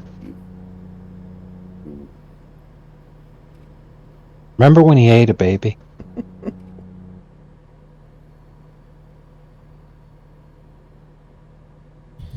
Hello, I'm Mr. Frog, and I approve this message. No, I don't. I hate you. Mr. Frog, why are you so evil? You have 1 second to respond. Hello. Time's up, plus you're wrong. He wasn't angry that he got asked, why are you evil? He was angry that he didn't get a chance to explain himself. Exactly. Apparently that is considered to be the worst episode of the show by the general public consensus, which blows me away. I think it's one of the best episodes. I think the reason it's considered the worst is because Mr. Frog is quite obviously a Trump XP, and they have him win. Mm-hmm. Maybe. More to the point, they also show him as being the guy that the elites did not want to win, Mm-hmm. Right. funnily enough, and also being the guy who got fucked over at the debate. Mm-hmm. Because I remember opinions were extremely positive on it when it came out in February, and I'm sure that people hate it now because they're all like, "Oh, those guys are obviously Trump supporters," and it's all like they knew in February what was going to happen. Mm-hmm. That debate hadn't happened yet.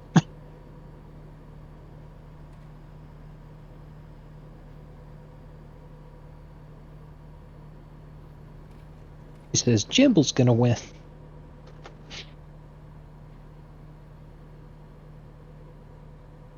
But no, I'll actually do it. All right, now whatever I do is on Gleb.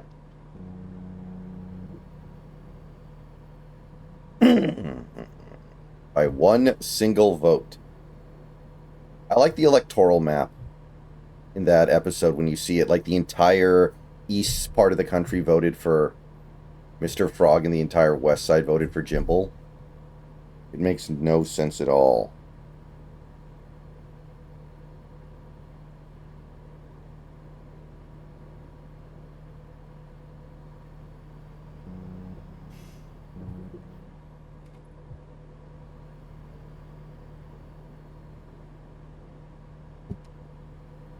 Well, the jerk store called and they're running out of you.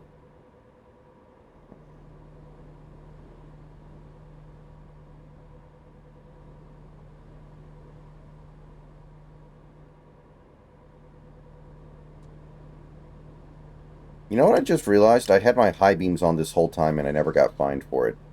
Like I literally just turned them off. Nice.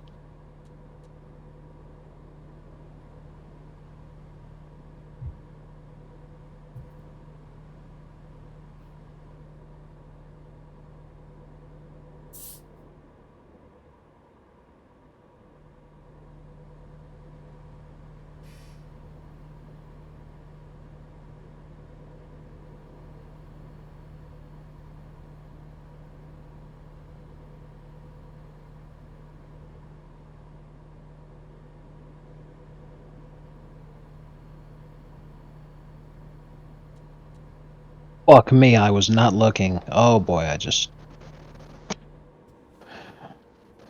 Oops. On a scale of 1 to 10, how screwed are you?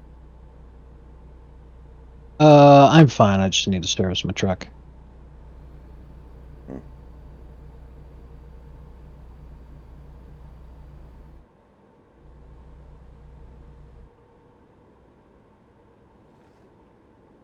Oh, I just realized I missed my exit. I didn't even notice. Alright, we're fine. I have plenty of gas.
I do kind of wish that the GPS in this game would be a little more vocal to let you know when your exit's coming up and stuff.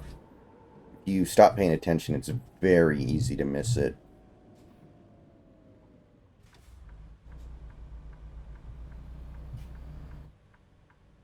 I think that might be an option. I'll have to Google it. Mhm.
$6 million. That's an interesting number, isn't it?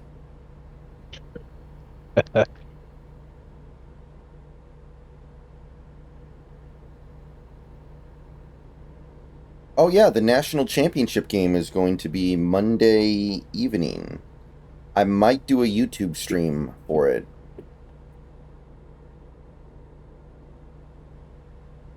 Probably from like 4:30 to 8, 4:30 to 8:30. If the game like I'll probably stream the start, and then if the game turns into a blowout like it probably will, I'll just do something else.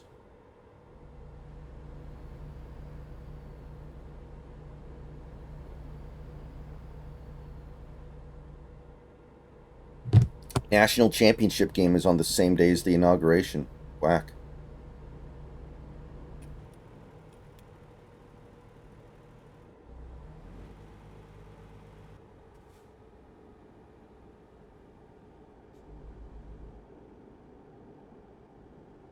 Well, that reminds me. Because we're talking about Ohio State. Where, there's been this talk about Vec replacing J.D. Vance in that Ohio Yes. State Senate seat, and I'm all like, oh, for the love of Christ, no. I'm soured on that guy forever. Well, I think you're missing the bigger picture here, actually. If he goes to the Senate, he's out of Doji. And he's out of Trump's inner circle of people that are, like, directly advising him. It's almost a way to get him out while still being able to benefit from his positive traits. That's not terrible. I think that's the way to look at it. I mean, between him not tweeting for like 2 weeks now, the last time he tweeted was about, Sigma Grindset in Whiplash or whatever. And now this talk, it seems like Trump decided, okay, you're out of here. Go do something else. That's my perspective on it.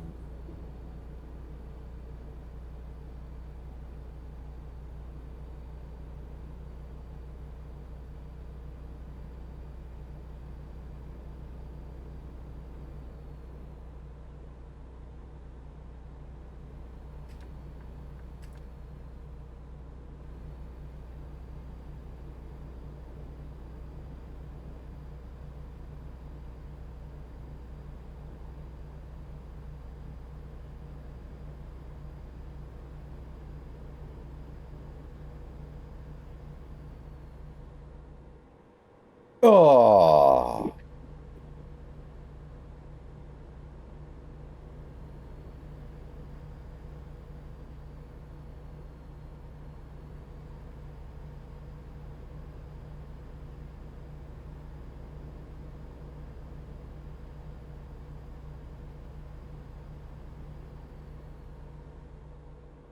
Dude, get out of the center lane. Or get out of the center of the two lanes. I'm coming up hot on you. I'm about to hit you, dude. I'm sorry, I thought this was a Kramer-style luxury lane. No, really, I'm driving with one hand. That's why it's just so fucking difficult. And you're not on a steering wheel, so that's actually no joke. I drive with one hand constantly, but it's much more doable. The hard part is having to use my feet on the pedals.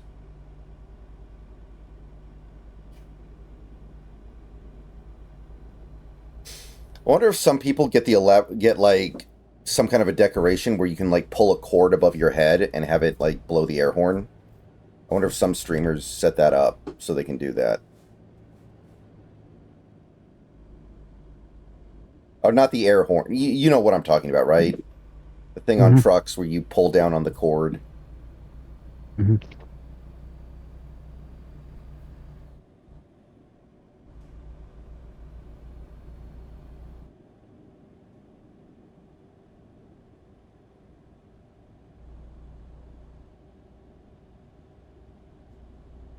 Looking for a service shop, but there hasn't been one the entire time we've been in Kansas. My engine keeps stopping.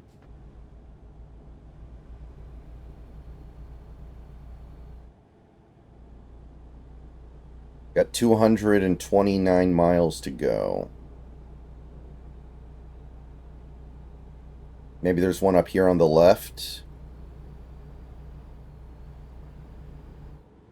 I don't see anything. Well, there's a city, but there's no repair in there. Right. Yeah, I don't see one.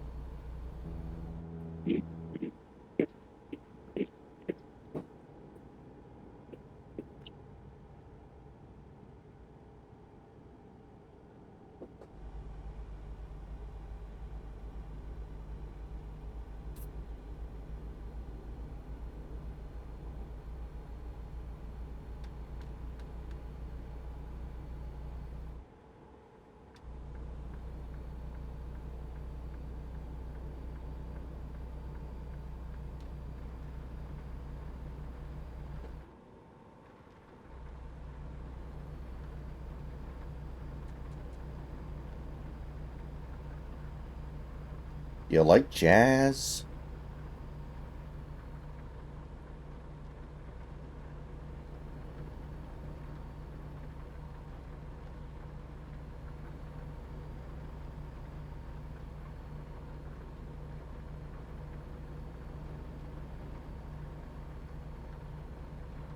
I'm passing you on the right, just so you know. Okay. I'm pulling over. You didn't have to pull over, but... Oh, God. Brake lights. No! I've lost all my momentum and speed. Get out of my way, peasants. I'll let you go.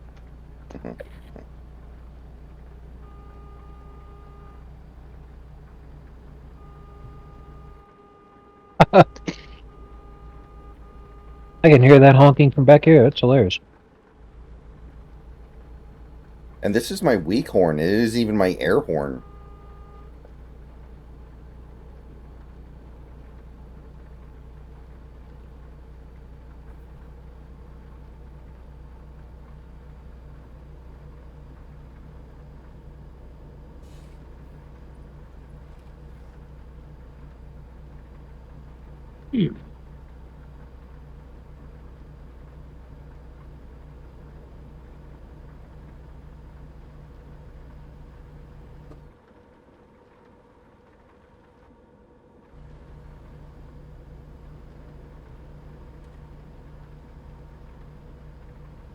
Find a Shit. That was really not good. Service station Yeah, ahead of me looks like there's one over to is the right. From where I am. is because yeah, I see it. I'll head over there. Is because if I tried to tow to like the nearest station that I visited, because they're so far behind, it would automatically teleport me like hundreds of miles backward. Right. You don't want to do that. Yeah, that'd be awful.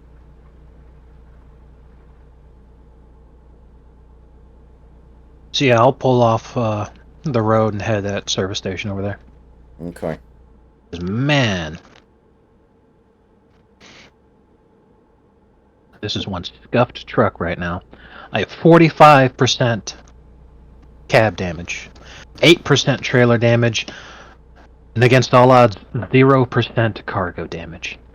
Oh, hell yeah. I think there may be a reason for that, though, is we're literally transporting damaged goods, so I don't think they can get more damaged. Oh, shit. Toll road. That being said, though, I don't really want to test it out. Oh, yeah. Coming up on, you're just about in Oklahoma now, so that makes sense. All the reservations are like, hey, we know this is a freeway that goes through the whole state, but because of this tiny part that goes across our reservation, we're going to gouge the shit out of you. Right.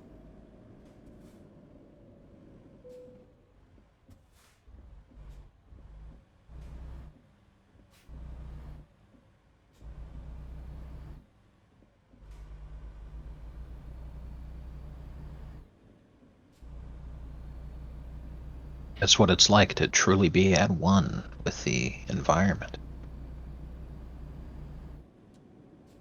And painting with all the colors of the wind.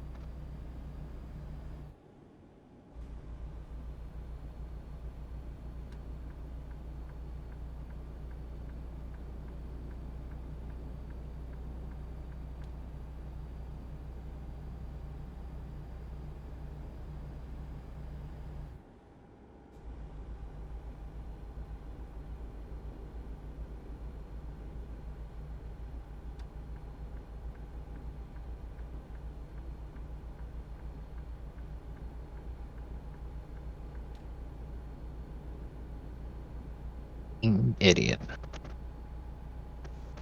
Sir, please, no.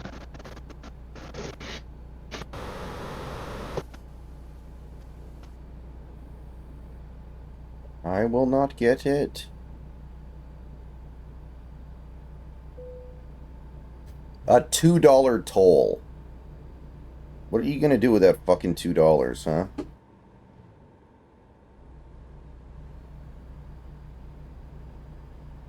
Well, if 1,000 people go through the booth every day, that's $4,000.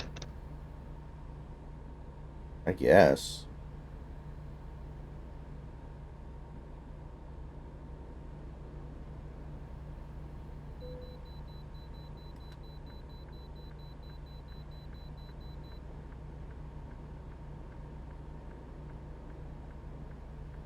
Alright, I just got a way station, so you might be able to catch up with me a little bit. There's hope. Oh, there's a line. Yep, I'm gonna be at this Yeah, way I'm still station in for a few Kansas. minutes.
Drill it, drill it, drill it, drill it.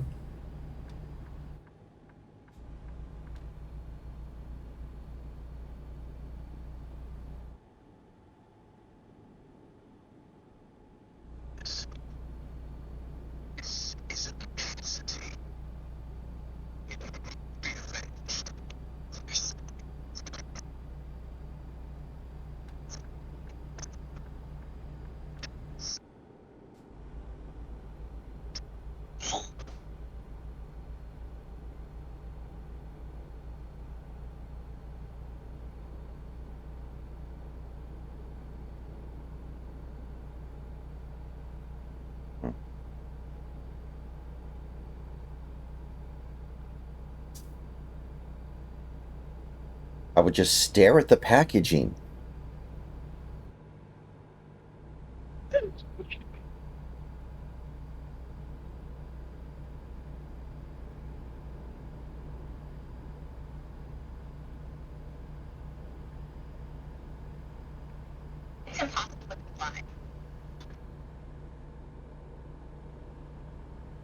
I told you to buy the figure.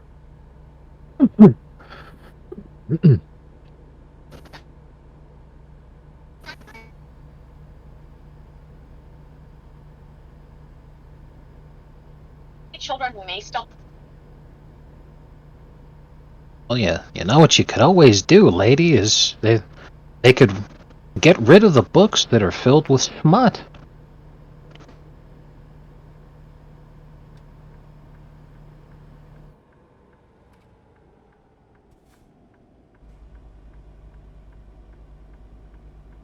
I'm back, people. All right, under 100 miles now. You mean like a convoy? Damn straight. He was a trucker and he drove with pride. With seatbelt buckle had his boy by his side. He hit the road with a promise and a fresh load. They took a wrong turn while trying to get back. Wound up stranded in a mountain gap. Out of diesel in the freezing cold. That old antique convoy's rolling, and the antique lord we're hauling. Its destination, mama's down the line. We was down today to muck the boys and me, drinking straight black Joe with the old CB. Got to picking up something that sounded downright weird. He said, "Dang old honey man, talking about you hold on tight, talking about me, little old left man, now ain't quite right." Yeah, I tell you, that us truckers pretty dang scary. Come on, Devilfish for the UK. It's the Oh final man, week of the. not that one. I hate when that fucking advertisement starts going.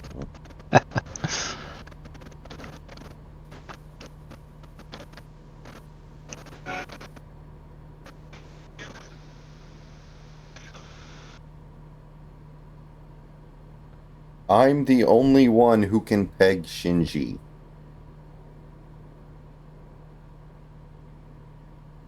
I'm the only one who can peg the figure.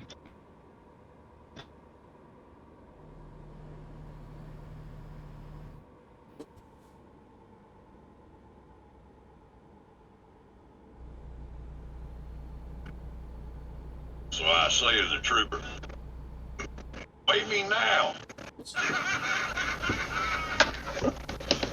Kitchen stopped making breakfast half an hour ago.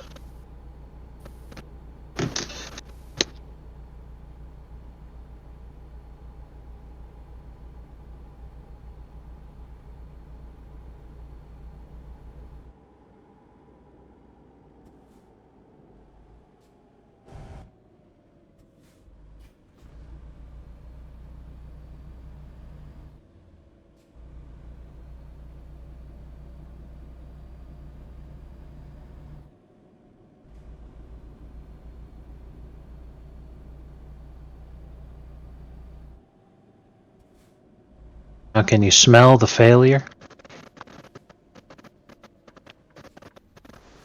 Talking about. Of their sports.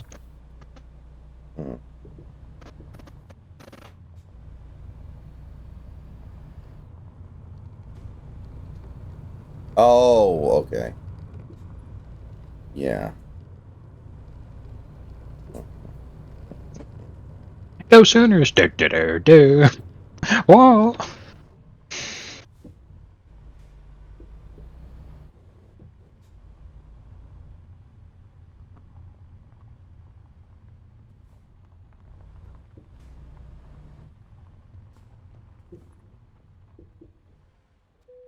I also like how the animation brings up that giant whiteboard with all the equations on it when he's trying to convince his parents to buy it for him. Yeah, that one was pretty funny too. Yeah.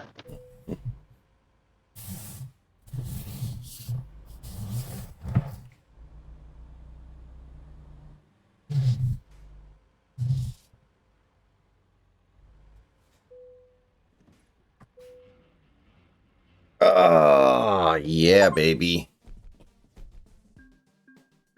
We have now driven 10,000 total miles. Oh, nice. I leveled up. I'm going to keep upgrading my fuel economy. Yeah, that's fine. Okay. All right, we did our Good job. lord.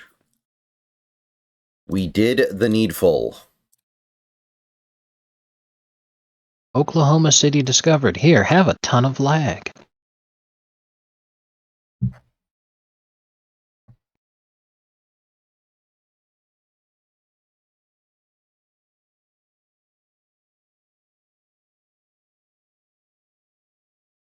This doesn't seem realistic at all. I'm in Oklahoma City and all I see are hotels everywhere. Why would anyone want to stay here?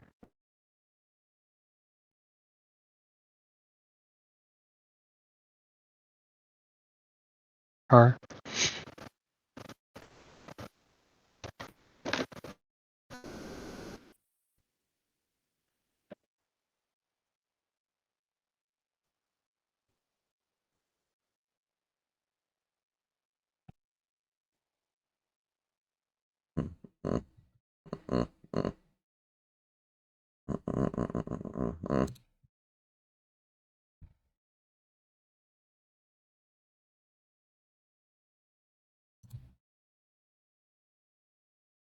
Okay, so I'm going to have to take an extended break now.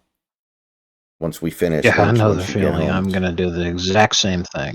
It only took 2 hours. Oh, shit. That didn't even take 2 hours, actually, so we did well.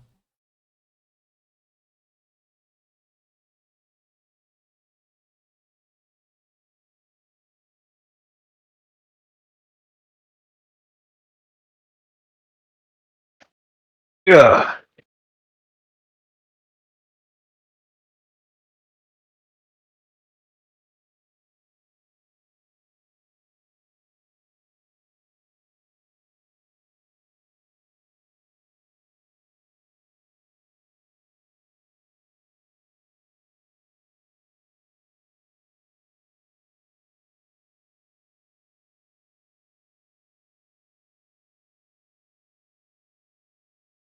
My butt has fallen asleep. Oh, did you park? Yes. All right. I'm at the level up screen now. All right. All right. So I'm going to step away for a bit. I'll be back a little later and we can continue on. Yes. It's not that late. It's only 9. Yeah, that's fine.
Okay.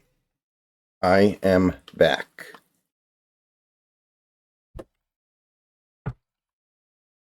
All right, let me work on that Grok story. Caught up. Watching a YouTube video on accident. Not a problem. Oh man. I sent you a picture. It was funny.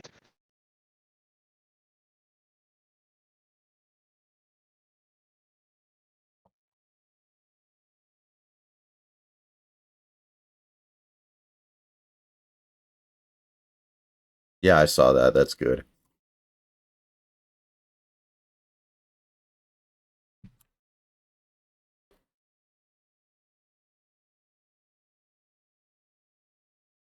Okay.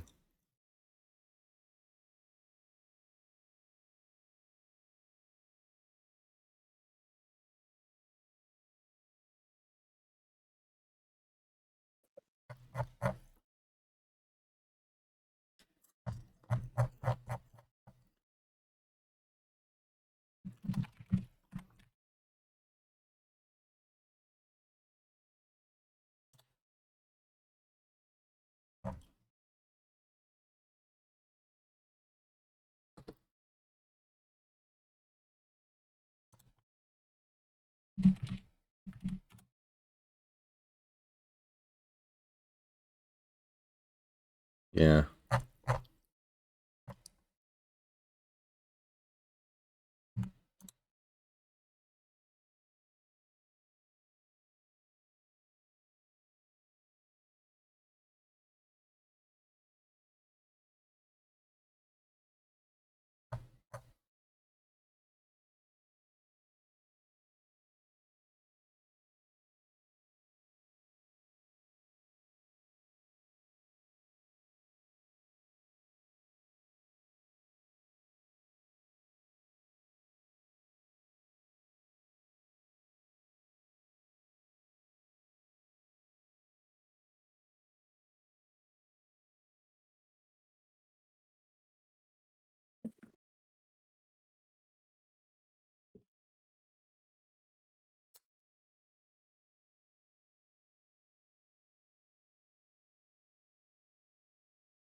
I guess. So we're still on a little bit of a break because that was a 2-hour drive.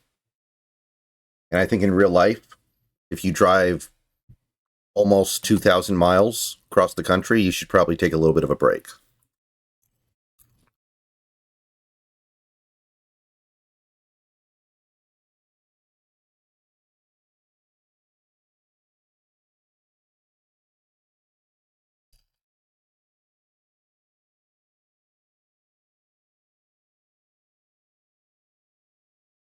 Oh,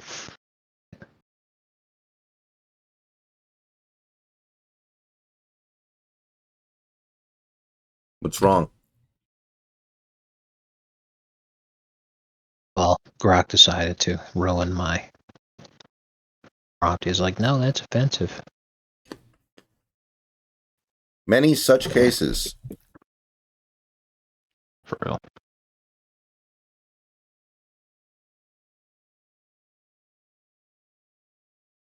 Raps don't lie. That is exactly what a boomer would say. I just saw the land I inherited, and the cruise lines are a call. Exactly. I sent you a time-stamped video of Darkside Phil above that, by the way. When you get a second, check it I out. will Just watch basically, it's that. like a 15-second segment in the middle of the video.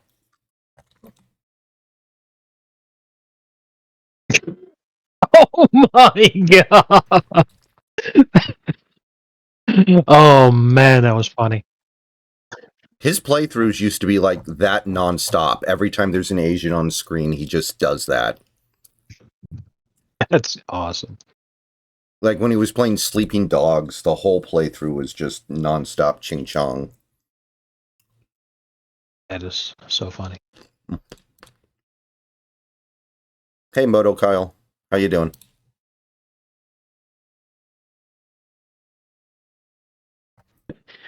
In China, they say cat very delicious.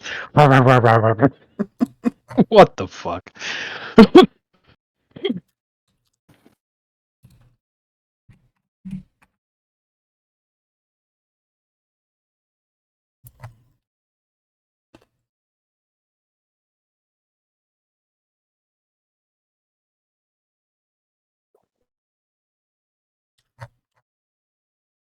It says, like, the sad part was that the racist humor didn't even have a punchline. The racism is the punchline, dude. Mhm. What more do you need in order to laugh?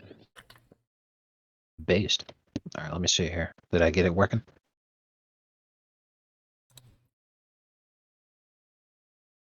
Hey, I did not ask you to do that, Grok, but that's plenty hilarious.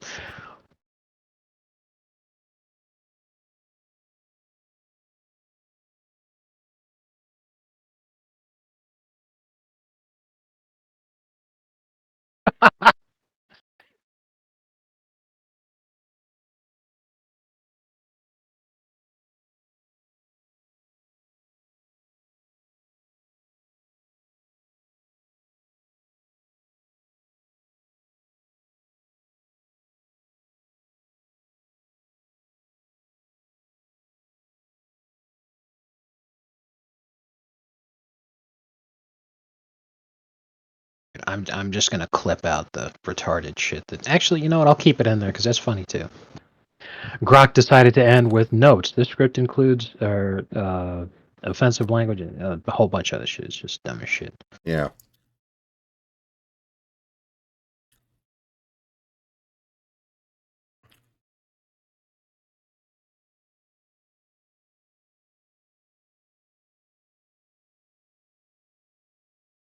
There we go.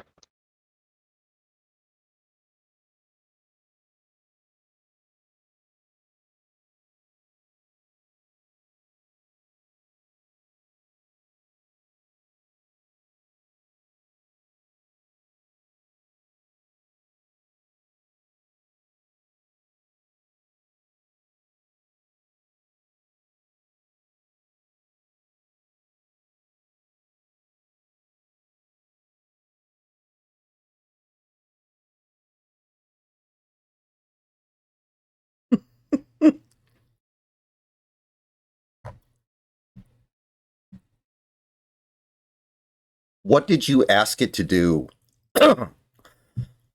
that it didn't do? What? What'd you say? What did Grok do that you weren't expecting? Oh, it just described Leroy is a tall, muscular black man. I was like, what?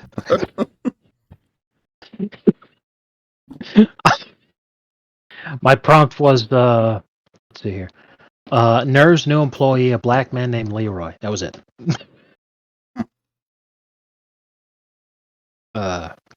Anyway, you can pick another job at any time. I'm ready to go whenever.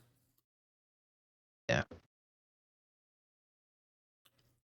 Like Shinji called Asuka Kohlberg. Based. Oh yeah, did you see, by the way, Elon's insane autistic meltdown regarding Asmongold? I did see some of that, yeah. I didn't see the whole thing, but I know the basic idea. I cannot believe that the richest man on the planet would have that big of a fucking freak out over someone correctly stating that he's not actually playing his own account. Like, good lord.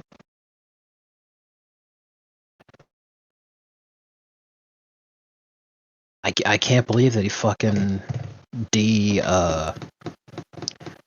unverified. You know, he lost his check mark, which means all of his Twitter bucks have gone. It's the stupidest fucking thing, man. Mm-hmm.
Mm. Now when you level up, start putting points into high value. Okay.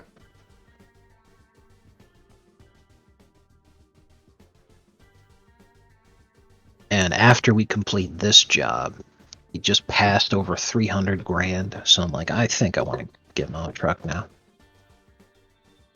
Oh. Okay. Let me know what you get so I can get the same thing. Hopefully I can. Because your connection was closed by the server. Oh, I didn't do anything. It says it's still And open on my end. I must have just disconnected. All right. That would be my assumption. I can close the convoy and reopen it, or you can just try to rejoin.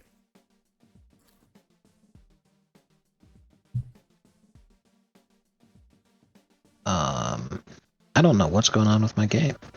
Hmm. I think it may be in the process of crashing. No, it hasn't crashed. It's just reloading now. Okay. Yeah, who knew Mike Brown is actually bad? Who would have thought? Oh, after the Kings fired him, did they suddenly become incredible? They've been playing better. I would call it a combination of dead coach bounce plus, yeah, he's not the best, but very often a team that has hired him in the first place, when they get rid of him, they're going to have somebody worse. Mm-hmm.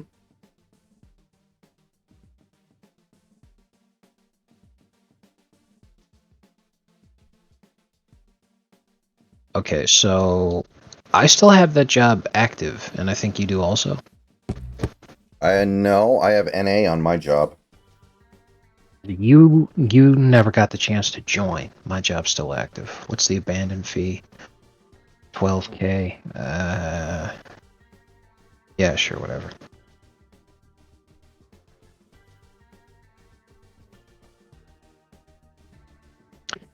That was very strange. Can you rejoin the session, or should I restart it? Restart it. Okay.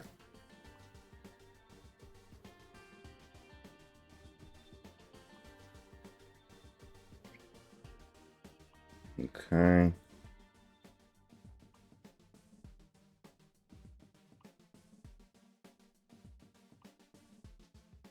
Okay, try to join.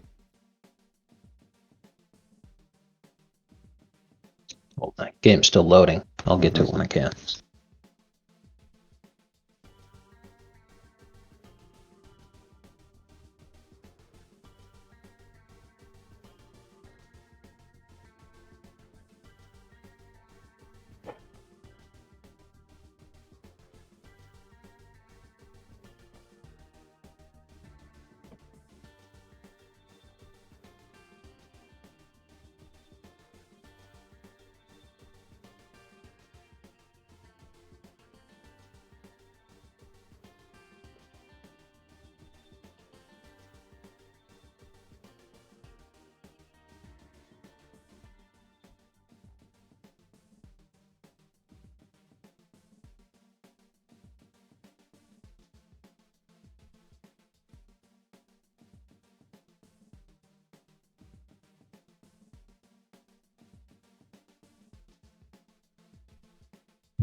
Is it still not showing up for you, or is it just not loaded yet?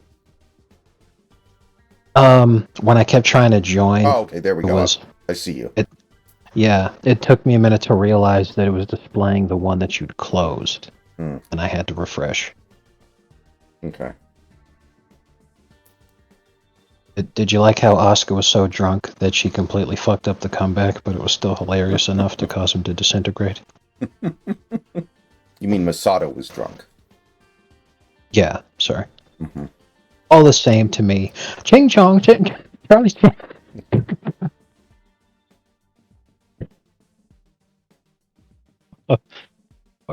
All right. Ooh, that's a fun idea. We're going to go to Montana for the first time. How about that? We're going to drive through Washington, Idaho, and Montana, Seattle to Glasgow, delivering an all-terrain crane. It won't. Wait a minute. You need to gain the following skills: high value cargo. Oh, for real? God damn it. Game. Son of a bitch. Well, now we know. I'll put a point into it next time I get a point. Nah, it's alright. How do I drop a job?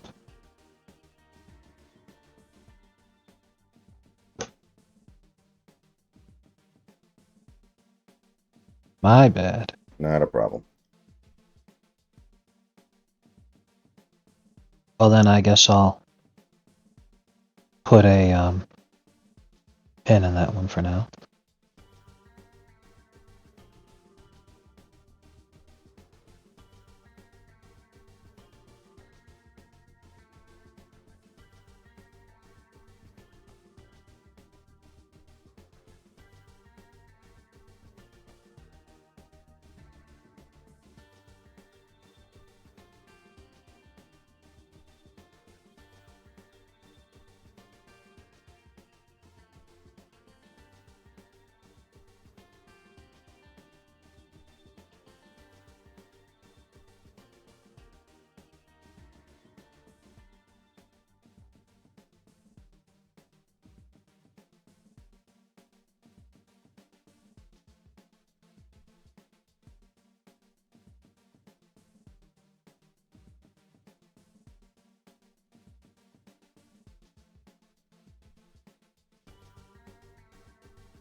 Driving through Montana for the first time does sound like it might be fun, though. I don't mind that idea. I can't find many other places that are looking for Montana. But the thing is as I'm learning, it's when you've been to a place, then it opens it up in the quick jobs menu. Or wouldn't have before. Because like back when I only had Arkansas, you could only find jobs that were in Arkansas and Texas. Right. And I couldn't find something that was in like Colorado. So we've never really gone through Colorado, so that's my idea now is take a job that ends in Colorado.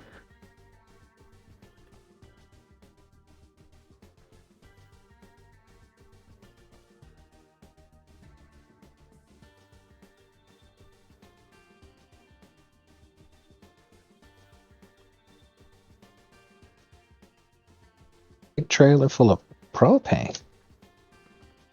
Sounds good to me.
almost there, buddy.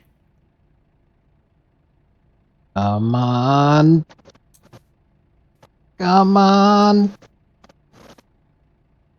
I wish I could get out and try to push. I can't tell if I'm even moving or not. I think don't you think I are, am. but this could take a second. I think you're moving. But I don't know if you're actually going to get out or not. I think Yeah, you are.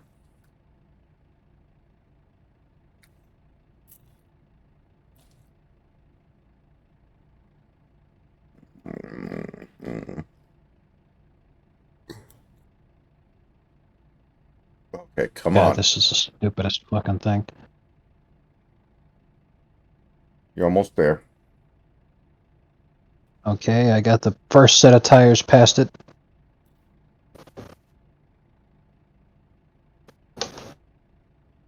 Is it in yet? There we go. Fuck, that was retarded. Okay.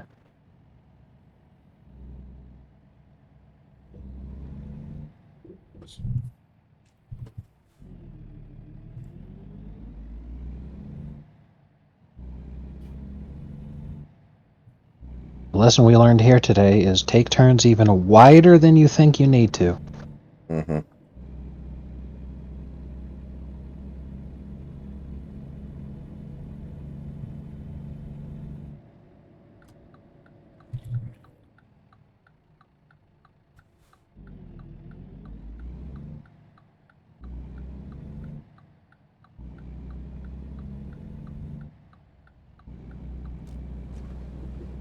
Well, somebody's going to enter there, and they shouldn't.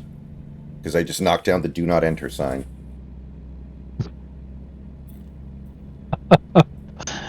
Pissed.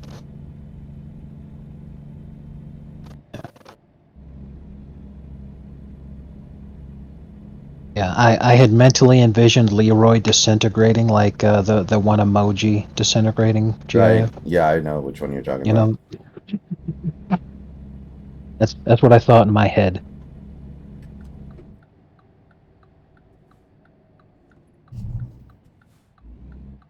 Shinji's like, it's just another day in the Katsuragi household. And then Asuka's like losing it. Mhm. No.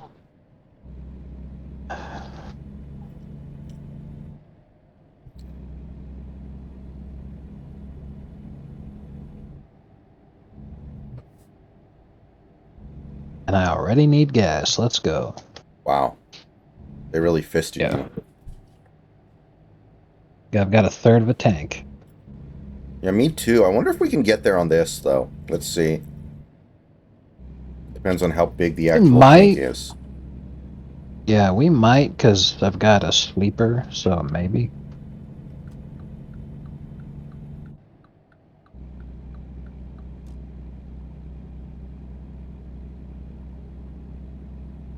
Angry white people, yes, angry white people are coming to take you away.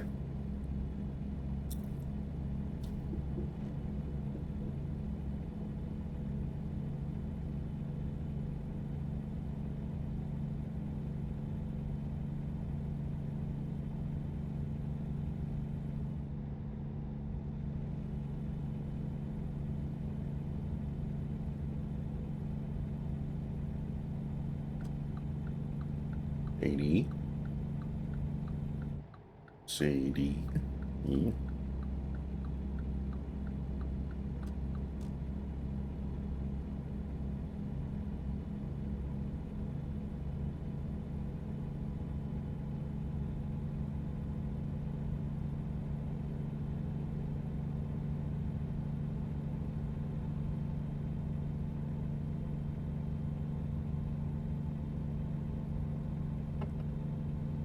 He looks, just like a white person, You're just amazingly white. Said, oh man, that worked great. Now just give me the penny and I'll go in.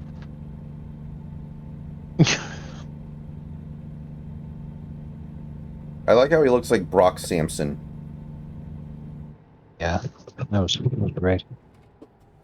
He got like 3 feet taller.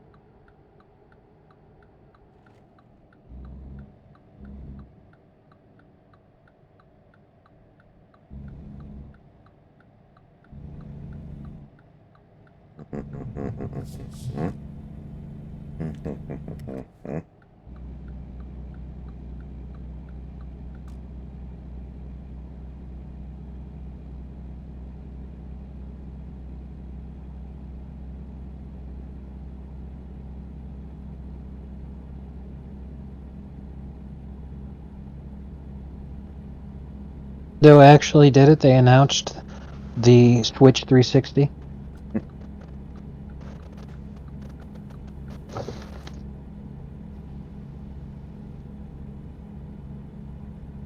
I'm trying to decide if I want to get one around launch or not. I'm tempted, but the thing is the launch models tend to suck, so you want to wait at least a little bit for them to fix the obvious problems. Yeah.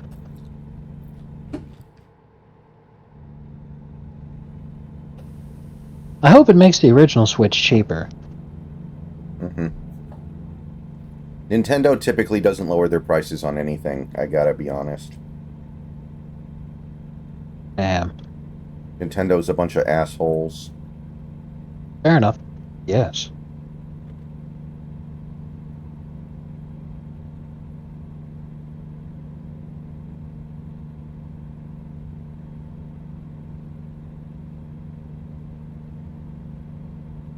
Yeah, you know what? I think I'm gonna finish this job without needing to fuel. Here's hoping.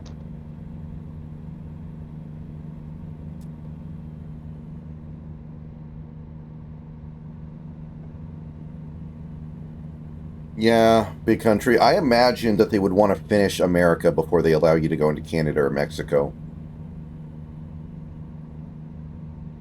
At least finish the continental United States.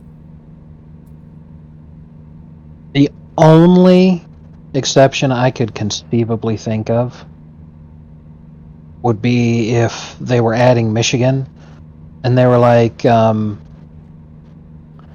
know what, while we're here, let's just go ahead and throw in Toronto because it's right there. Mhm.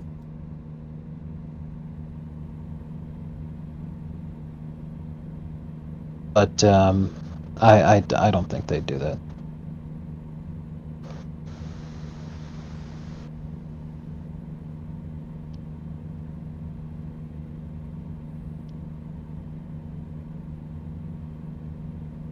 I need to come to a complete stop because I'm lagging so hard I have no idea if I'm weaving across the road or not.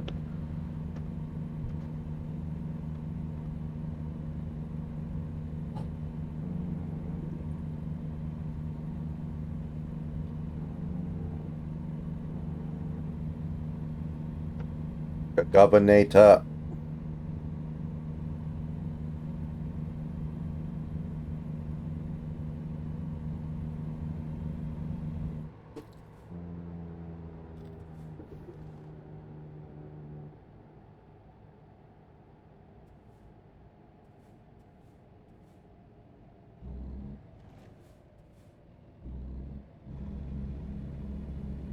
Yeah. You know, it's pretty funny because I started thinking about it with from another perspective because of the fact that, you know, Arnold Schwarzenegger just kicked so much ass his entire life. Right. And the guy's real good at hustling and grinding and everything. You know, he's definitely a hard worker. But, you know, one of my favorite Bill Burr bits is when he's talking about when Arnold famously had his affair and knocked up his housekeeper lady. He's like, well, of course he thought he'd get away with it. He's Arnold Schwarzenegger. His entire life's been a layup. Like, everything he's ever done, people have been telling him would be impossible to do, and he did it with ease. And I'm trying to think about it, and, you know, when it comes right down to it, Arnold's a boomer. Can you imagine how good that guy's handshake would have been, you know, when he was young? Because when he was winning Mr. Olympia and shit, he was like fucking, you know, in his early 20s. So I'm all like, yeah, you know, that guy comes up and gives you a firm handshake, you're definitely going to hire him. Life on easy mode, for real, for real.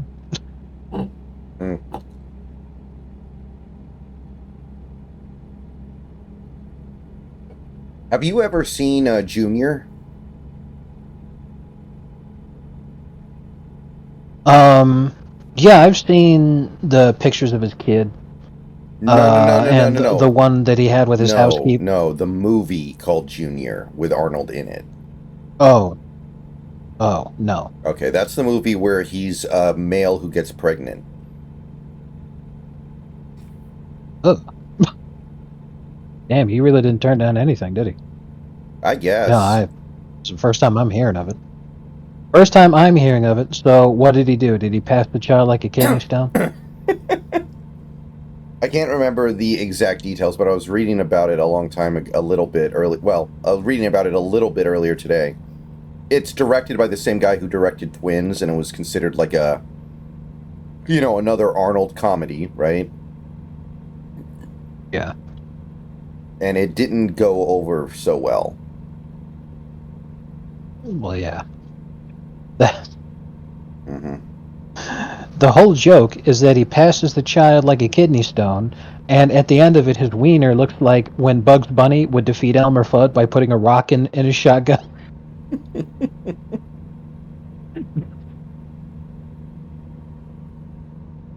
Jesus Christ.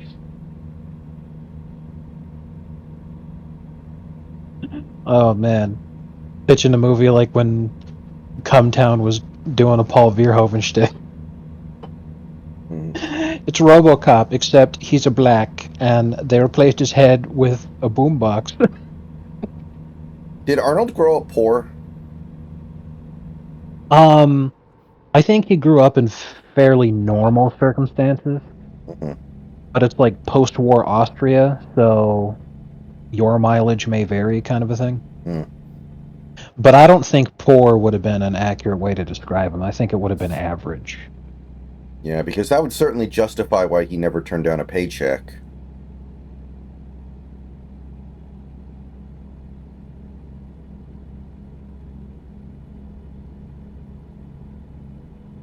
Son of a bitch. I gotta come to a complete stop again because I was lagging so hard I haven't... Ugh. Thankfully no damage, but holy crap. I don't know. This may have to be my last one because this is annoying me. Alright. The lag's pretty fierce right now.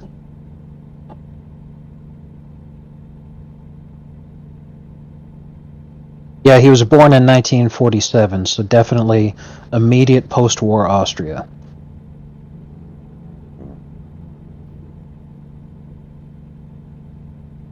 It's too bad things have gone the way they've gone with him in his late life, because yeah, he really is one of the coolest stories of all time. That he was able to come here and do all this stuff, and he does. I do believe even now, he genuinely loves America, and loves the opportunities that it's afforded him. Yeah, he's the idol and mentor of so many different people. He's made a tremendous positive impact on the world. But, yeah, his political stuff that he's done in the last couple of years has just really ruined everything.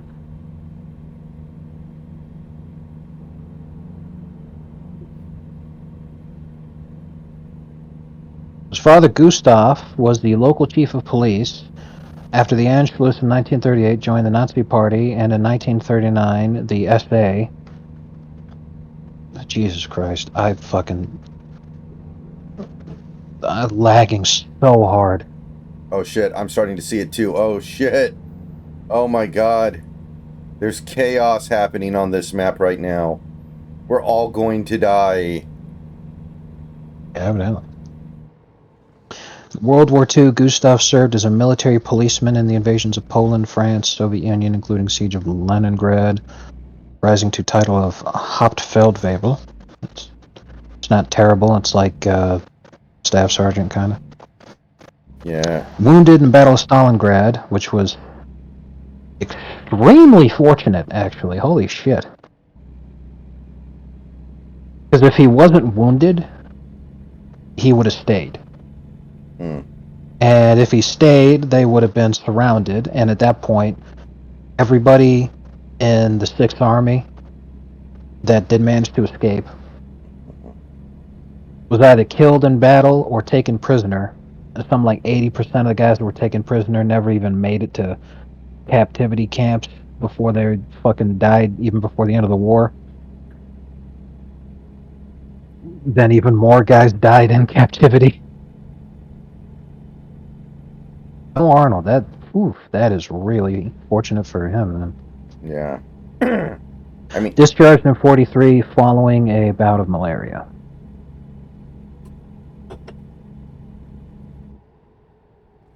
According to Holocaust scholar Michael Barenbaum, Jesus Christ, Gustav served in theaters of war where atrocities were committed, but there's no way to tell from documents whether he played a role.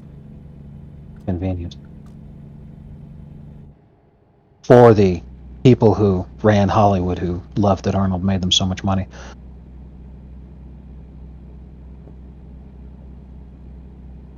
like, he's probably the greatest bodybuilder of all time.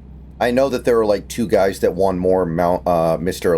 Olympiad or whatever than he did, but they certainly aren't as well known as Arnold. No one else has the physique that everyone else was trying to chase. Yeah, even though Arnold used steroids and everybody else used steroids, no one ever got anything close to what Arnold had. Yeah, and Arnold, he became one of the biggest movie stars of all time, even though he can't really act, just because, he tries really hard and, he's willing to make himself look stupid, and he does have good comedic timing, I think.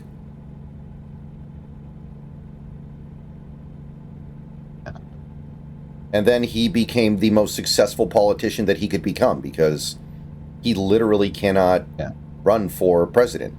It's literally illegal. Yeah. So being the governor of one of the biggest states in the country is probably the pinnacle of what he can accomplish in his life. Yeah, being the first Republican to be governor since Reagan, and probably the last one we'll ever see. Yeah, it's pretty damn impressive. Holy shit. And now I'm not even on the road anymore. Awesome.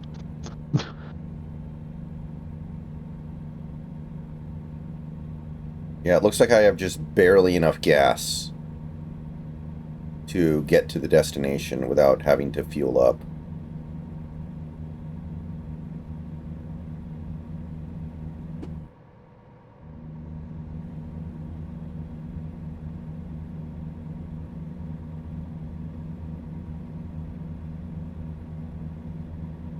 It is kind of interesting when you have somebody enter politics like that cannot have presidential aspirations.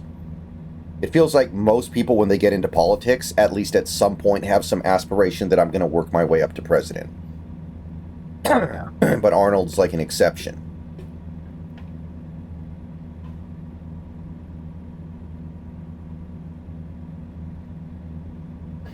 And I don't begrudge him being a moderate when he was serving. Like, if you're not a moderate, you're not going to hold office in California, statewide.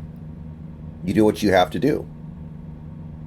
But over the last, 10 years, he's just kind of lost the plot, I feel like.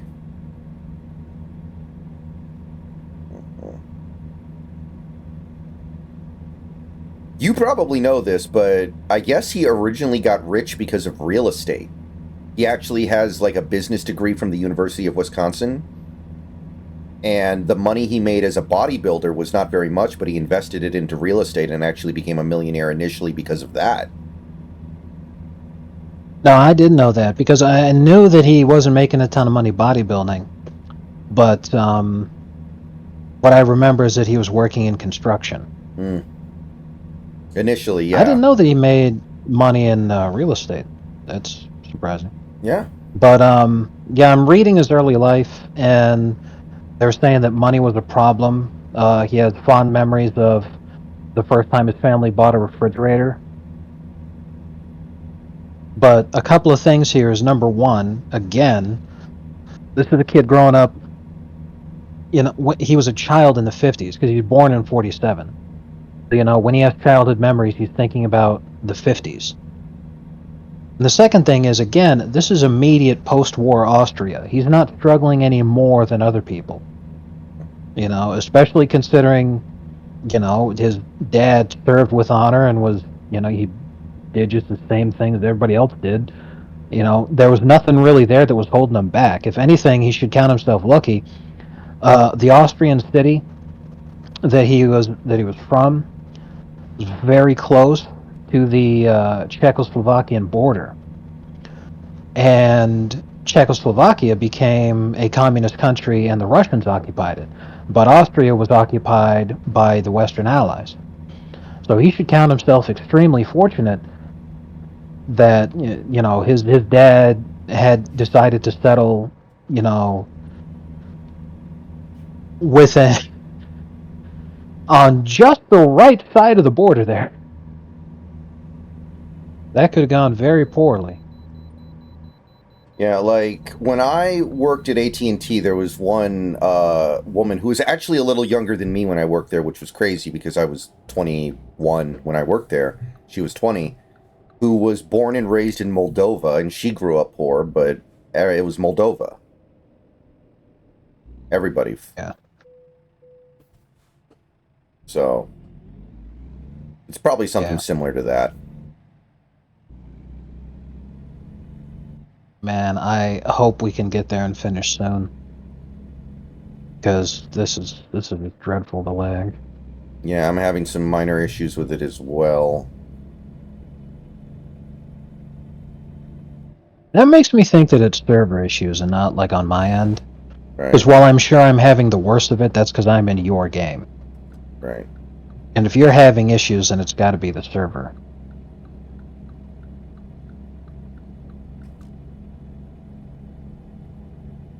Maybe they do server restarts on Fridays or something, who knows?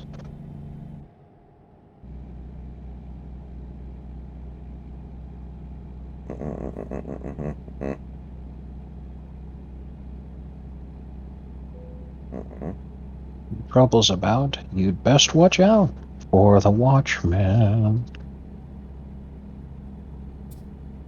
Yo, this is a story about a boy named Shinji living in the flooded streets of New Orleans. Your country is responsible for the holographic map. The only thing is, 4 kids would have made Shinji's name like Sean or something. Yeah, that was a great thing, is that they would change people's first name, not their last name. Not every time. Like, Jonochi Katsuya became Joey Wheeler, right? But then Yugi Moto stayed Yugi Moto. Like, they would pick and choose randomly who would get a new last name and who wouldn't. Well, in some animes, definitely. And then in others, like, I loved Digimon. And they would change everybody's first name, but then keep their last name. Right. And a lot of the time, the names they changed to were honest. Like, Tai Chi became Tai. Like, that's just kind of a shortening. What was the Japanese name for Matt, which would have been Yamoto. Gabumon's Yeah, trainer? a Yamoto. Which is a very Fuck common me, name. holy shit. Okay, that is what I was worried about this whole time. It finally happened. The lag made me go off the road to such an extent that I slammed into the fence and I'm stuck. Is there any recourse?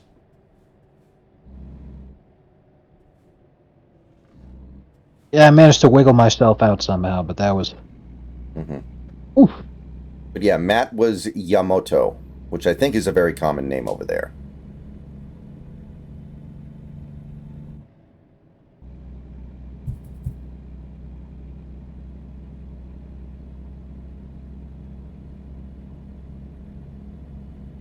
Yeah, they named the ship after him.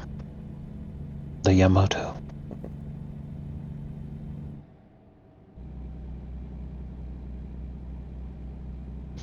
You know, the tragic thing about the Yamato is that it's the largest battleship ever built by mankind. The largest warship ever devised. And it only saw combat once, and it was sunk in that battle. Not because it sucked ass or anything, but just that the Japanese bet on the wrong horse. When they built it, they thought the mindset was going to be that militaries would just keep creating larger and larger battleships. So they were like, well, then, if this dreadnought mindset is where it's going to go, then we're in good shape if we have the largest battleship on the planet with the biggest guns. We're going to kick everyone's ass. But instead, aircraft carriers became the king of the sea. So Yamato barely did anything before some torpedo bombers sunk it. So it's basically like the battleship version of the tragic. Titanic. It was supposed to be like this incredibly massive accomplishment, and it only got one. The same thing The same thing happened to the German battleship, the Bismarck, where it was this insanely huge battleship, the largest battleship the German military had ever built. It wasn't like the biggest on the planet when it came out, but it was definitely huge. And then it got sunk by a fucking ancient bomber. You hate to see it.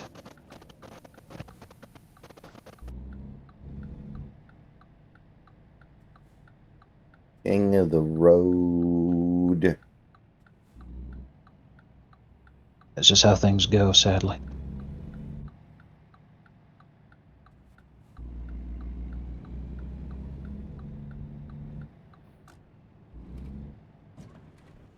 Man. We should have quit while we were ahead. It was between fines and damage and having to cancel the jobs. I lost 50 grand since the last big job we finished. Are you serious? Yes. Wow.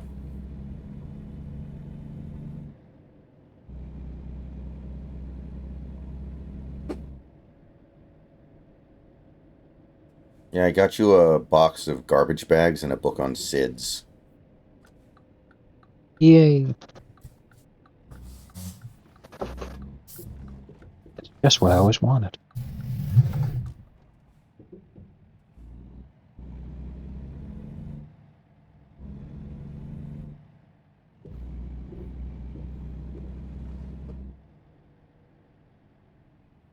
Man, that is a crazy checkpoint system.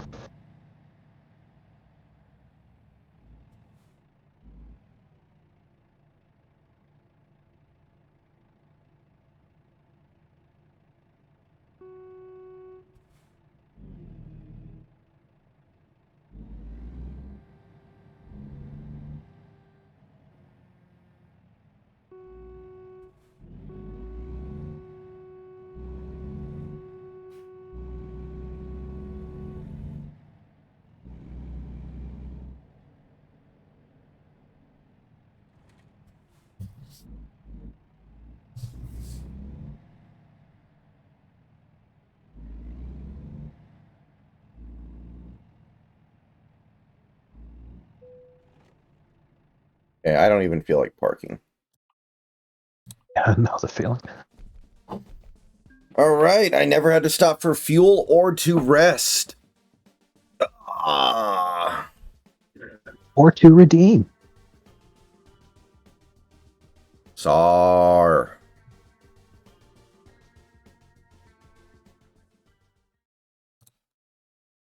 All right, well, it's actually only 10 o'clock. But I think we're done with streaming this game at least. I don't know if I'm going to stream anything else right now. I got a few things to do tonight. And maybe going to bed a little earlier than usual isn't a bad thing, you know? Yeah.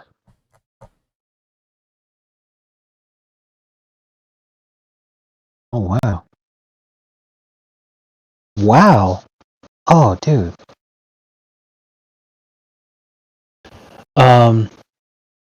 Apparently, Arnold Schwarzenegger had a brother named Meinhard, and Arnold's dad treated Meinhard way better than he treated Arnold because there was suspicion that Arnold was actually somebody else's kid because obviously he's not going to air his parents' dirty laundry in public, but the belief was that his mother had an affair, and we don't know whether or not that's true.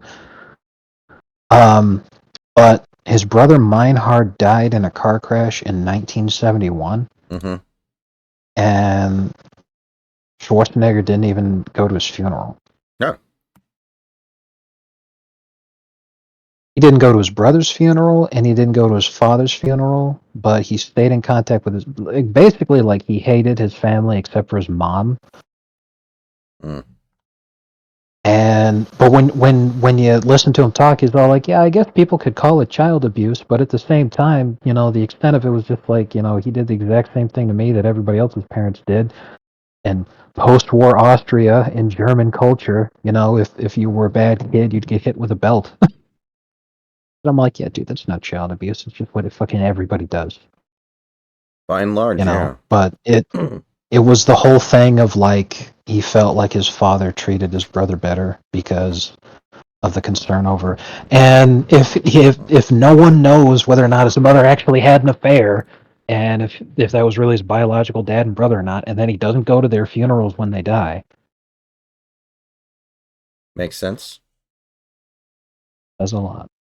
So I just sent you a tweet. I think this is actually pretty cool. Look at this. Look what this fucking guy did. All right, just a sec.